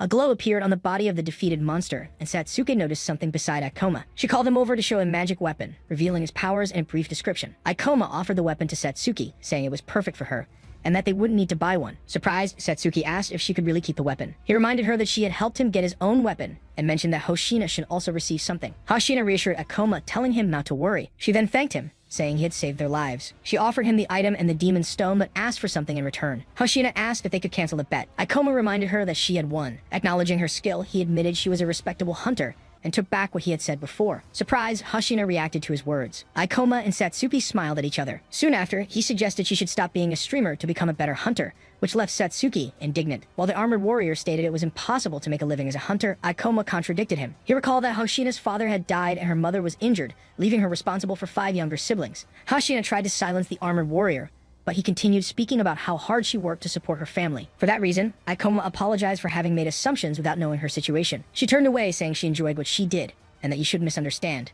Hoshina explained that her goal was to make people smile, because portals frightened them, showing examples of her work. Ikoma then smiled and said he would support her. Hoshina was surprised by his reaction. She remained silent and blushed. 4 people, including Ikoma, Satsuki, and Hoshina, spoke with 2 uniformed men holding documents. The scene shifted, and Hoshina asked about the state of the camera, remembering it was expensive and could capture fast movements, hoping it wasn't broken. One of the warriors confirmed that the camera was working, which relieved her. Even so, the warrior complained that they had barely gotten demon stones or recordings from that portal despite almost dying there. Hoshina thought they maybe should have asked for the boss monster's demon stone, but said she wouldn't accept anything out of pity. She kept asking if the camera hadn't recorded anything useful, begging them to tell her there was something. The camera then showed a recording of Ikoma in action. Later, at the Morima branch of the Hunters Guild, Ikoma sat reading a book while Satsuki watched something on her phone. Excitedly, she called him over to see a video. Ikoma suggested that instead of searching for information in videos, it would be better to get it directly from experts. The phone screen showed an image of him with the title, "The Rumored Supreme Hunter Appears." A video of Ikoma facing the monster posted by Hoshina was gaining many views. In the comments, people praised Ikoma's speed and his lack of fear in front of the monster. He smiled faintly. Ikoma noticed that all the stares he was receiving were because of the video, and Satsuki, excited, told him he had reached 1 million views in a single day. Meanwhile, in her room, Hoshina was happy to see that the video of Ikoma she had uploaded had already hit that impressive mark. She celebrated with her arms raised, cheering for herself. Suddenly, the phone rang, showing the name Ikoma Ichinos on the screen. Surprised by the quick contact, Hoshina answered the call, remembering she had given him her number to exchange information. However, her expression changed when she heard Ikoma ask sharply how she had dared to post a video of him. Sad, Hoshina considered taking the content down, but Ikoma remembered the scene where she tried to silence the warrior who spoke about her struggles to support her family. He then said it didn't matter, simply stating that he had noticed the video, which left Hoshina relieved. Changing the subject, she mentioned that the video had received many views. With a big smile, she suggested that next time they could film something like a portal date. Right after, Hoshina noticed that the call had ended. Satsuki asked if she hadn't been saying something before Ikoma hung up, but he chose to ignore it. Meanwhile, Ikoma reflected that if his level continued to rise, perhaps he could find time for something truly important. He thought about obtaining an extremely rare item that once seemed unreachable, known as the Ring of Wisdom. With that in mind, he clenched his fist, believing that he could even change the course of history. A moment later, the receptionist pointed to the screen, confirming that Ikoma was at level 36, indicating that he now had the necessary experience. Then the protagonist was promoted to rank C and was duly congratulated. After that, Ikoma and Satsuki stepped away from the administration desk. She expressed admiration for his rapid rise, and he thanked her, wishing that she would also be promoted soon. Meanwhile, the receptionist at the administration desk was impressed by the speed of his advancement, something never seen before. Ikoma considered that his rapid progress was the result of his knowledge and experience, explaining that the most effective method to level up was to defeat high-level monsters. Soon after, Satsuki stated that he was one of the strongest rank C hunters and promised to work hard to reach the same level. In response, he declared that by the end of the month, he would become a rank B hunter. Satsuki showed concern over this ambitious goal, questioning if he wasn't pushing himself too hard and noting that few guilds had anyone that strong. Finally, Ikoma revealed that he had a specific item in mind that he wanted to obtain. To get it, he would need to access a high-level portal called the Library of Illusions, and for that, he needed to be a rank B hunter. He explained that the boss monster of that portal, one no one had ever defeated, would drop the Ring of Wisdom, exactly what he sought. Surprised, Satsuki asked how he knew what the monster would drop. She then asked if his reason for wanting this rare item was connected to what he had told her before, and Ikoma confirmed it. He pondered that the Ring of Wisdom might have some connection to the appearance of portals, which left Satsuki even more astonished at the importance of the object. He detailed that the ring was a high-value item that had suddenly disappeared before it could be analyzed in his previous life. Ikoma mentioned that in the past, specialists had used it to understand how portals appeared, and that even though it would be difficult to reach the required rank in time, he still wanted to obtain it. He stated that the item was something he wanted for himself, but that she didn't need to help if she didn't want to. Satsuki replied that she didn't mind, remembering how much he had helped her. She also said she felt happy to be needed by him, and Ikoma thanked her in return. Satsuki then expressed doubts about him reaching rank B before the end of the month, mentioning that promotion depended on portal records. Even so, he assured her that everything would be fine because he already had a plan in mind. He declared that the focus would be to create an impressive portal record. Soon, a boss monster, the level 32 red troll, appeared. Ikoma unleashed an attack and defeated it immediately. Next, Satsuki defeated another boss called the level 30 mermaid chief. After that, another boss, the level 36 spider ogre, was struck by a meteor drop attack. With that, Satsuki rose from level 32 to 35, reflecting that she couldn't believe they had cleared 3 portals in just 2 weeks. Although recognizing that the bosses were lower level, Satsuki questioned how easy the task felt, and Ikoma confirmed that they were usually difficult. He explained that at this level, boss monsters were limited to simple movement patterns, and their abilities were not devastating. In addition, he revealed that he knew all the portals relatively easy to clear around the capital and had even prepared a complete list of them for quick access. He then showed a portal map on his phone and stated that, so far, they had managed to clear 5 portals above level 30. Soon after, they arrived at the guild reception, where the receptionist confirmed that Ikoma's portal record was impressive, barely able to believe he had cleared so many. The staff member then explained that they would go through rigorous evaluations for promotion to rank B, and that they would be contacted in a few days. At that moment, a muscular man, Mr. Ukami, appeared, looking indignant as he questioned whether the kid was really applying for promotion to rank B. Ikoma looked at him carefully and asked if he worked for the guild, noticing the emblem on his chest. Then it was revealed that some hunters with good performance signed exclusive contracts with the guild. The man began arguing with the receptionist as it was explained that these hunters' duties included portal management, responding to incidents, and making recommendations for the organization itself. They also had great influence over the guild they belonged to, and Ukami considered it absurd that Ikoma was about to be promoted to rank B. Even so, the receptionist informed him that Ikoma was already close to level 40 and had an extensive record of clearing multiple mid-level portals. Surprised, Ukami asked if that meant he had already defeated several boss monsters. As the two stared at each other, the man remembered that it had taken him 7 years to become the only rank B hunter at the Morima branch of the guild. With that, he began to wonder how Ikoma could already be at his level. Observing the man's expression, Ikoma realized that this person would probably become a problem.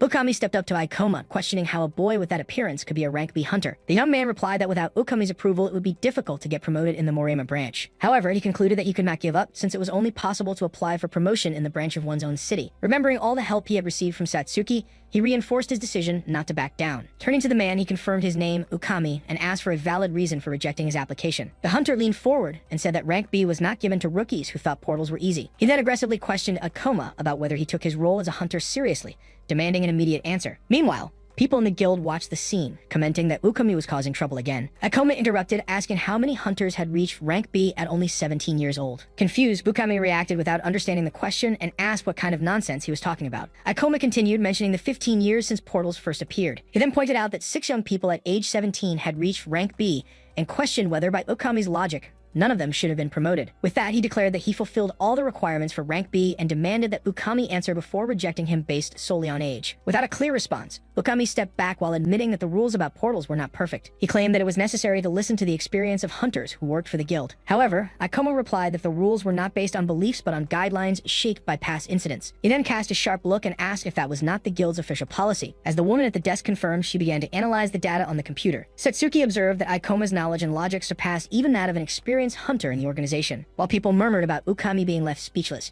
he himself remarked that it had been a bold move. After the humiliation, he silently planned that someone would pay for such defiance. He then stated that he would make Ikoma regret challenging him and asked the receptionist what Ikoma's level and class were, identified as a level 38 gravity user. Soon after, he questioned the woman about that class, surprised that he had never heard of it and wondering if it was perhaps a rare class. Ikoma reflected that the class was probably mage type, and that a powerful warrior might have been the reason for his rapid level gain. Then Ukami admitted that he had been too harsh, and that it would be unfair to reject the application without a good reason. Finally, the man announced that he would not reject the request, but impose a condition. He challenged Ikoma to prove he deserved rank B in a match at the guild's training hall. In the training hall, marked by a sign, several people conversed while waiting. Ukami reiterated his condition, stating that promotion would only be granted if Ikoma proved his abilities in a fight. Otherwise, his application would be denied. Meanwhile, 2 people murmured about his history in matches, recalling that he had nearly killed others in previous fights. Others commented that the situation was unlikely to end well for Ikoma, since Ukami often used these duels as an excuse to vent his anger. Satsuki showed concern for her companion. Ukami stared intently at Ikoma, dwelling on the public humiliation he had suffered earlier. Comparing their levels, he pointed out that the boy was level 38,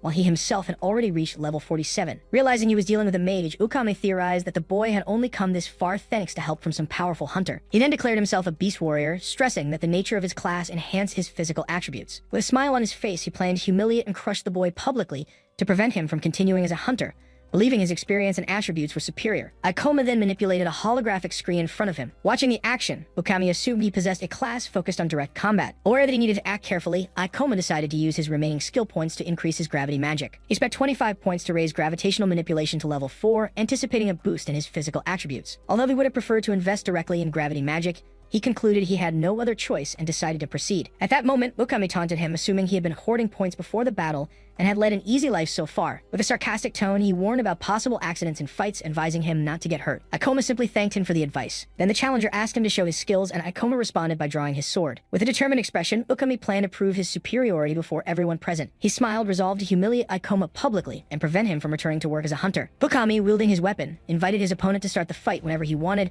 making it clear that he would not use any skills, though the other could. Ikoma remained silent, simply observing the situation. Standing still in the center of the area, he was watched by many onlookers from above, all curious about what was about to happen. With a confident smile, Ukami declared that now it would be the boy's turn to be humiliated in public. As soon as Ikoma announced the start of the fight, he activated an ability that reduced the gravity around him. In Ukami's mind, the boy's attacks would never reach him, and he would end up as a joke. However, with a swift movement, Ikoma dashed forward to strike. Seeing the speed of the attack, Ukami was stunned, unable to understand what had just happened. While blocking the blow with his weapon, he questioned how his opponent could move like that at such a level.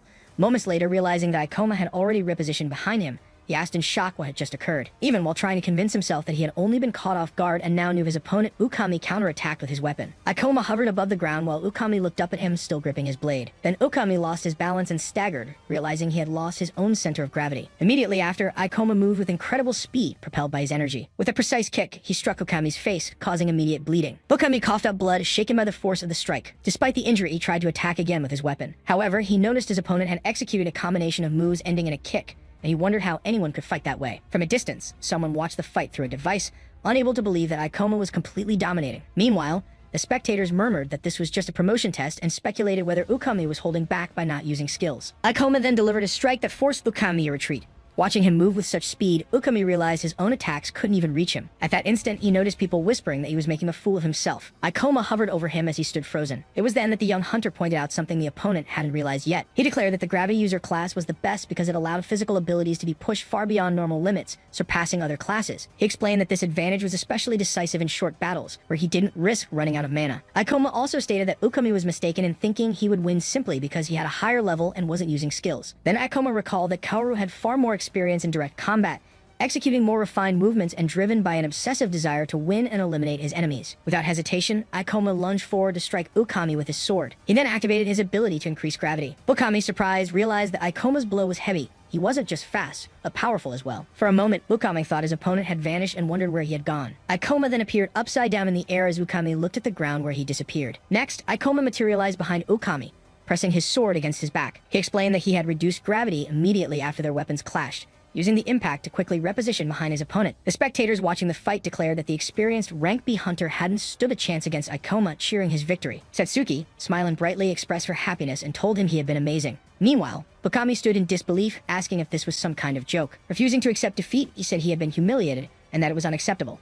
Ikoma then asked if, with his victory, he could officially become a rank B hunter. Suddenly, he stopped moving, sensing something strange. Consumed by a red aura, Ukami lunged at him aggressively. He roared at Ikoma, his eyes glowing red as he activated a claw skill. With a swift motion, he slashed with the activated claw. The attack struck Ikoma, forcing him back several steps. Ikoma admitted he hadn't dodged the strike because he had let down his guard, believing the fight was over. Watching Ikoma, Ukami thought the whole situation was ridiculous. He explained that he had used his weapon as a distraction to hide his real move, though Ikoma had still managed to block part of the attack. Outside the arena, people began murmuring about what had just happened, declaring that it was cheating since the fight had ended. They also pointed out that Ukami had clearly said he wouldn't use skills during the duel. Even so, he remained furious, being booed by the crowd. Confused, Ikoma asked what was happening and whether the promotion test would continue as a swirl of energy formed around him. Ukami clenched his teeth, consumed by rage, and swore he would not let Ikoma mock him, vowing to turn the boy's life into a living hell. Ikoma asked if his performance proved his eligibility. Meanwhile, Ukami reflected that it would be unacceptable to be defeated by someone of a lower level, as that would compromise his influence within the guild. With that, he declared that it was useless to continue and refused the promotion request.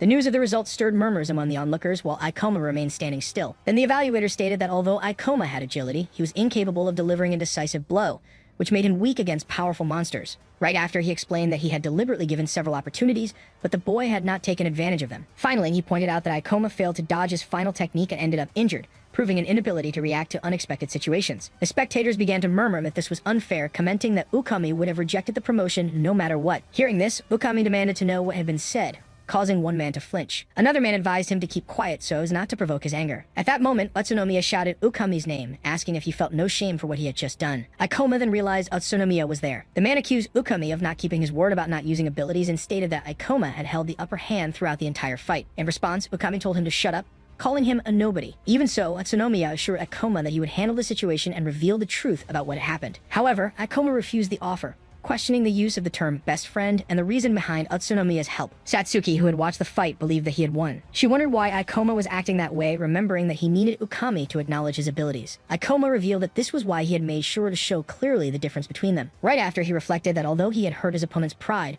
maybe he should have been less humiliating. He concluded that there was no use in realizing that now, since defeating him had changed nothing. Then someone approached, asking about all the commotion. Ukami recognized the deputy guild master of Surizawa. He asked why Surizawa was there, stating that he had been looking for him. The other man replied that he was evaluating a hunter, but that the subject had proven to be a waste of time. Surizawa looked at Ikoma and asked if it was really necessary to hurt anyone else, acknowledging that accidents can happen in combat. Ukami scoffed at the injury, calling it mere scratches.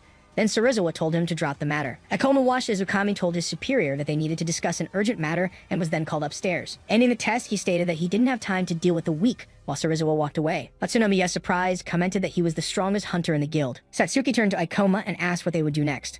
With a hand on his head, he replied that they would need to find other ways. As the elevator reached the 13th floor, Surizawa asked whether the combat had really been necessary for an evaluation. Ukami then explained that he had fought to show reality to someone arrogant who sought promotion. The deputy master then questioned the young man's candidacy for rank B, thinking that perhaps rookies did not take experienced hunters seriously. Seated in the room, he asked Surizawa what the subject he wanted to discuss was. The other man revealed that the main topic was the rank B portal of the Temple of Beasts, under the Morima branch. He explained that managing portals of that level was extremely lucrative, allowing hunters to grow and gather demon stones. Then he pointed to a tablet, reporting that abrupt changes had been noticed in the distribution of monsters inside the portal. He continued, explaining that mana density levels were also abnormal, and that the priority should be preventing disasters, not chasing profits. The evaluator, holding a paper, seemed to understand that Surizawa wanted to get rid of the Temple of Beasts to avoid future problems. Surizawa confirmed, explaining that the ministry wanted to keep rank B portals because they were scarce, and the guild master also hesitated to close it due to the profits. He added that the only reason for this hesitation was the fact that Ukami, as an experienced hunter, had declared the place safe. He added that the portal raised many questions and that personally he was not sure about its safety. Therefore, he asked the evaluator to offer the guild master a new opinion. The man then asked if this was the real reason he had been called. However, Surizawa interrupted him, saying he was not finished. Then he covered his face with his hand and told him to shut up. Soon after, Ukami grabbed a paper and declared that the portal was fine, tossing it aside. Surizawa bent down to pick it up, saying he hadn't even looked at the collected data. Even so, the evaluator stepped on the papers, asking what those data could possibly tell him. Still smiling, he declared that as an experienced specialist, he guaranteed the portal was safe and that he could clear it at any time if something happened. Slamming his hand on the surface, he affirmed that they could not afford accidents as no one even knew the real cause of portal disasters. Meanwhile, Surizawa remained silent, merely observing. He then thought that their duty was to protect the area, and in the next moment, a sleeping creature opened its eyes. Ikoma thought the situation was troublesome. He soon reflected on Hunter Ukami's behavior. He explained that one could only request promotion in their own branch, making it impossible to bypass the hunter to achieve advancement. He then said they needed a rank B hunter to enter the Library of Illusions, and that although Setsuki could try the test in another branch, he did not yet have the required level for promotion. Therefore, he declared that they needed to find a solution. Just then, Hoshina arrived abruptly, asking the boy if the guild hunter had blocked his promotion. The young woman showed her phone, revealing that one of her fans had recorded a video of Ikoma facing Ukami and sent it to her. She immediately suggested posting the video with the title, Guild Corruption? Ukami's abuse of authority, confident that her 120,000 subscribers would react to the injustice.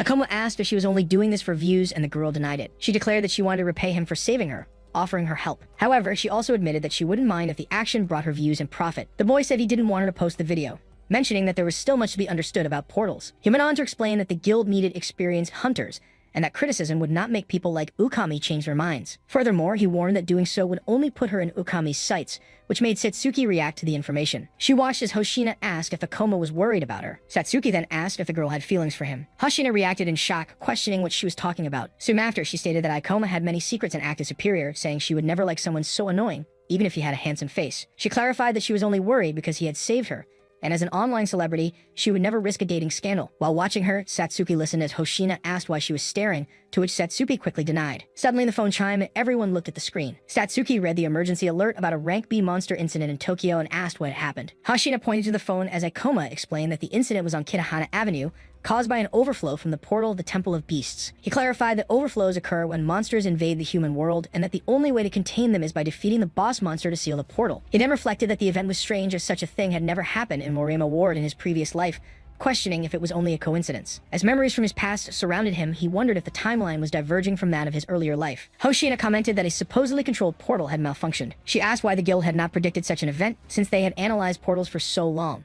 The young woman admitted that she had never been in a rank B portal and did not have enough power to help. She soon remembered a scene of her father asking for help against a monster and declared that many people were weaker and needed her help. Then she stated she was heading to the location. Akuma explained that no one knew how dangerous a defective rank B portal could become, since monster-related disasters could trigger other phenomena. At the scene of the incident, Okami confronted a large creature amidst the rubble. The creature revealed itself to be a level 34 werewolf. The hunter leaped through the air to strike it with his weapon. He advanced quickly, declaring that no one would stop him. In that moment, he thought the situation was dire and that the portal's proximity to Serizawa was unfavorable for his reputation. Two people praised the hunter for defeating a strong monster with a single blow of his weapon. Then he asked if they had no one stronger, stating they could not handle the disaster with rank C people like them. They replied that there were very few rank B hunters or higher, and although they had contacted those who could help, they did not know when they would arrive. Akuma explained that Ukami's reputation would be ruined if the disaster spiraled out of control, but revealed that he had already fought the monster from this portal before. He then said the boss monster was a level 47 phantom fox, and that it should not be difficult to defeat. He stated that Ukami intended to defeat the boss monster quickly, blame Serizawa, and become Morima's hero. The hunter then declared it was time to eliminate the boss monster, and suddenly a massive explosion hit the area, followed by screams from people. All at once, a huge paw appeared, and someone asked if that could be a boss monster. Then, an enormous monster with multiple fox heads engulfed in flames appeared on the scene. The two people exclaimed in alarm that the portal's information had not mentioned such a creature. The summoned monster revealed itself as a level 55 summoner fox,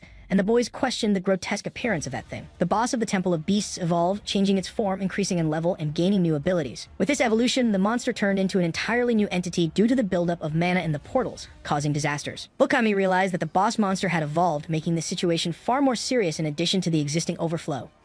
As soon as Utsunomiya saw the monster's level -55, the summoner fox, he asked how they could possibly fight such a powerful creature. Faced with the situation, the two agreed that they needed to retreat and wait for reinforcements and other hunters. Even so, Okami called them fools and declared that retreating would stain his reputation after insisting on keeping the portal open. He reminded them that he was a rank B hunter. He stressed that he had already faced many such dangers. With a scheming look, he said they should distract the monster so that he could deliver the finishing blow and kill it. The two young men said the idea was reckless, insisting they wouldn't last 10 seconds acting as bait against a monster like that. Okami grew irritated at their refusal and concluded they would not do as ordered. With a grin, he decided he had no choice but to give the boys some incentive. Then he invoked the Berserk skill, and a beam of red energy shot from his hand, striking the two. As the red energy wrapped around their bodies, the boys collapsed to the ground with intense headaches. The Berserk magic, a spell from the Beast Warrior class, temporarily increases the target's attack while reducing their reasoning, making them aggressive. The hunter revealed that he had often used this skill to create human bait and escape monsters, though he admitted he hadn't used it in a while. He then kicked one of the boys, sending him flying forward. Next, he ordered the two to attack the monster. He planned to step in and deliver the killing blow once they had distracted it. With a sadistic smile, he thought this would serve as a lesson, since good people didn't survive in the world of hunters. The two, under the effect of the ability, charged at the monster wielding their weapons as he watched. Meanwhile, the creature revealed a grotesque pulsating eye on its back, where the eyelid was made of hands. The monster activated Poltergeist through the eyeball. Soon it advanced toward the boys as debris levitated all around. Ukami was taken aback by the situation, questioning how the creature could unleash such a powerful attack. While running for cover, debris rained from the sky. The boys screamed in pain, still under the skill's effect, and he dismissed them as useless. The hunter noticed a huge piece of rubble coming his way. With a powerful strike, he smashed the rubble using the Beast King's smash ability. He concluded that the monster was using telekinesis. He realized that the creature's power far exceeded his own. The fox monster pursued him, forcing him to run through the ruined city. He had wondered if the enemy was supposed to be this strong.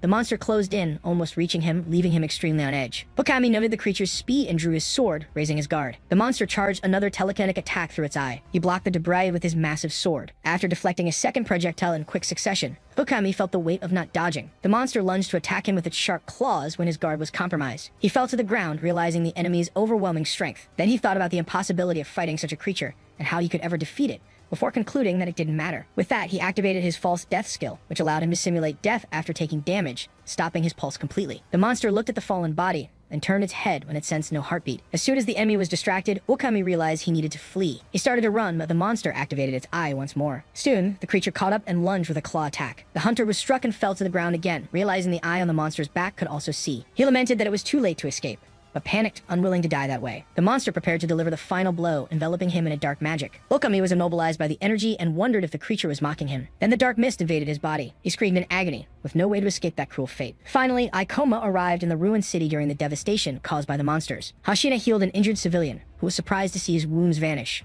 Ikoma told the man to run in the opposite direction, assuring him he wouldn't find monsters that way. The man thanked him and went on his way. Hoshina began to speak with Ikoma, who appeared deep in thought. He said he needed to move on quickly to contain the overflow as soon as possible. The young woman agreed, acknowledging that he was right. Then she checked her phone and realized an hour had already passed, yet the problem was still unresolved. Ikoma thought that the Ministry of Monster Eradication should have already defeated the boss of the Temple of Beasts, but concluded that they were taking far too long. With that, he came to the conclusion that he would have to assume the worst. Okami struck the woman first, and she screamed in pain, falling into shock. He then unleashed an attack called Beast Claw, injuring the bald man. The man groaned from the wound and gripped his weapon tightly. Soon after, he counterattacked, clashing his weapon against Okami's. The attacker smiled maliciously, while the other glared at him, only to be sent flying backward by a powerful strike. The woman cried out the name Captain Kurokawa, and Okami laughed. He remarked that it was difficult to bring down a rank B hunter. He continued, saying that this was merely a side effect of the calamity and not just a normal monster disaster. In his eyes, the local troops and hunters would never be able to handle the situation. Even so, he laughed again and quickly charged at the bald man who tried to defend himself. Ikoma arrived just in time, using his ability to reduce gravity. He collided with Okami in midair before the other could be struck. Quickly, Ikoma deduced that Okami seemed to be under the monster's mind control as the man hissed at him. The bald man tried to warn him not to fight, saying Okami was no ordinary hunter.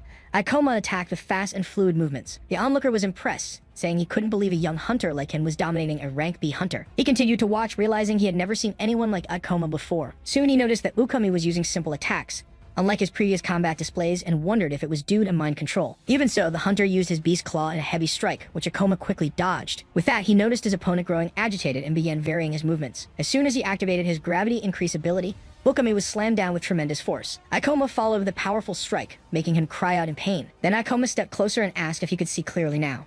Okami glared at him, looking confused, and recognized Ikoma, asking if they were still in the training match. With a furious shout, he promised to kill him, entering a berserk state. Even so, he was struck again, the mind control proving even stronger. Ikoma slid his weapon into position, acknowledging that his opponent's level was higher than his own. Therefore, he declared he could no longer hold back and that it wasn't personal, readying himself for the attack. He launched an aerial strike at Okami, hitting him squarely in the face. Ikoma planned to strike from above and increase gravity to execute his blow. Then he activated Meteor Drop, slamming into the enemy with devastating force. With the impact, Okami screamed in agony. Next, Ikoma severed his right arm. He also tore the ligaments in Okami's leg, leaving him unable to move. Ikoma stood there, breathing heavily, while the bald man watched him. The veteran wondered about the boy's power, imagining that he was holding back to avoid killing a rank B hunter. Hashina and Satsuki arrived, complaining about Ikoma's speed, and he apologized for rushing. He explained that different character classes had different movement speeds. The bald man instructed the woman to evacuate people to a safe location. However, Ikoma disagreed, saying they wouldn't have time for that. Then he spotted the summoner fox boss, a two-headed creature, approaching, and concluded there would be no time for evacuation. Satsuki and Hoshina stared at the creature anxiously. The creature roared, and the ground shook with a shockwave.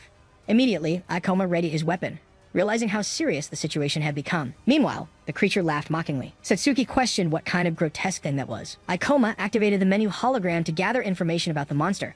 The system identified the boss as a level 55 summoner fox from the Temple of Beasts. The fox's level was far higher than what had been recorded, and he realized this explained the monster's evolution due to the overflow of energy. Ikoma reflected that he had no idea what new abilities the creature might have learned through its evolution. Hoshina asked if the disaster would end if they defeated that monster, and he answered yes, but taking it down would not be simple. The summoner fox boss then summoned countless level 30 phantom wolves. Numerous wolves emerged around Ikoma, Satsuki, and Hoshina. The young woman realized the monster had summoned a massive number of creatures. Faced with the situation, she thought about the damage the overflow would cause and the people who would be affected. While the monster laughed, Hoshina noticed it seemed to be enjoying the chaos. Ikoma asked her, along with her companion, to handle the summoned monsters and protect the others while he advanced. She asked what he would do. He replied that he would bring down the boss monster as quickly as possible to stop the overflow. Hoshina extended her hand.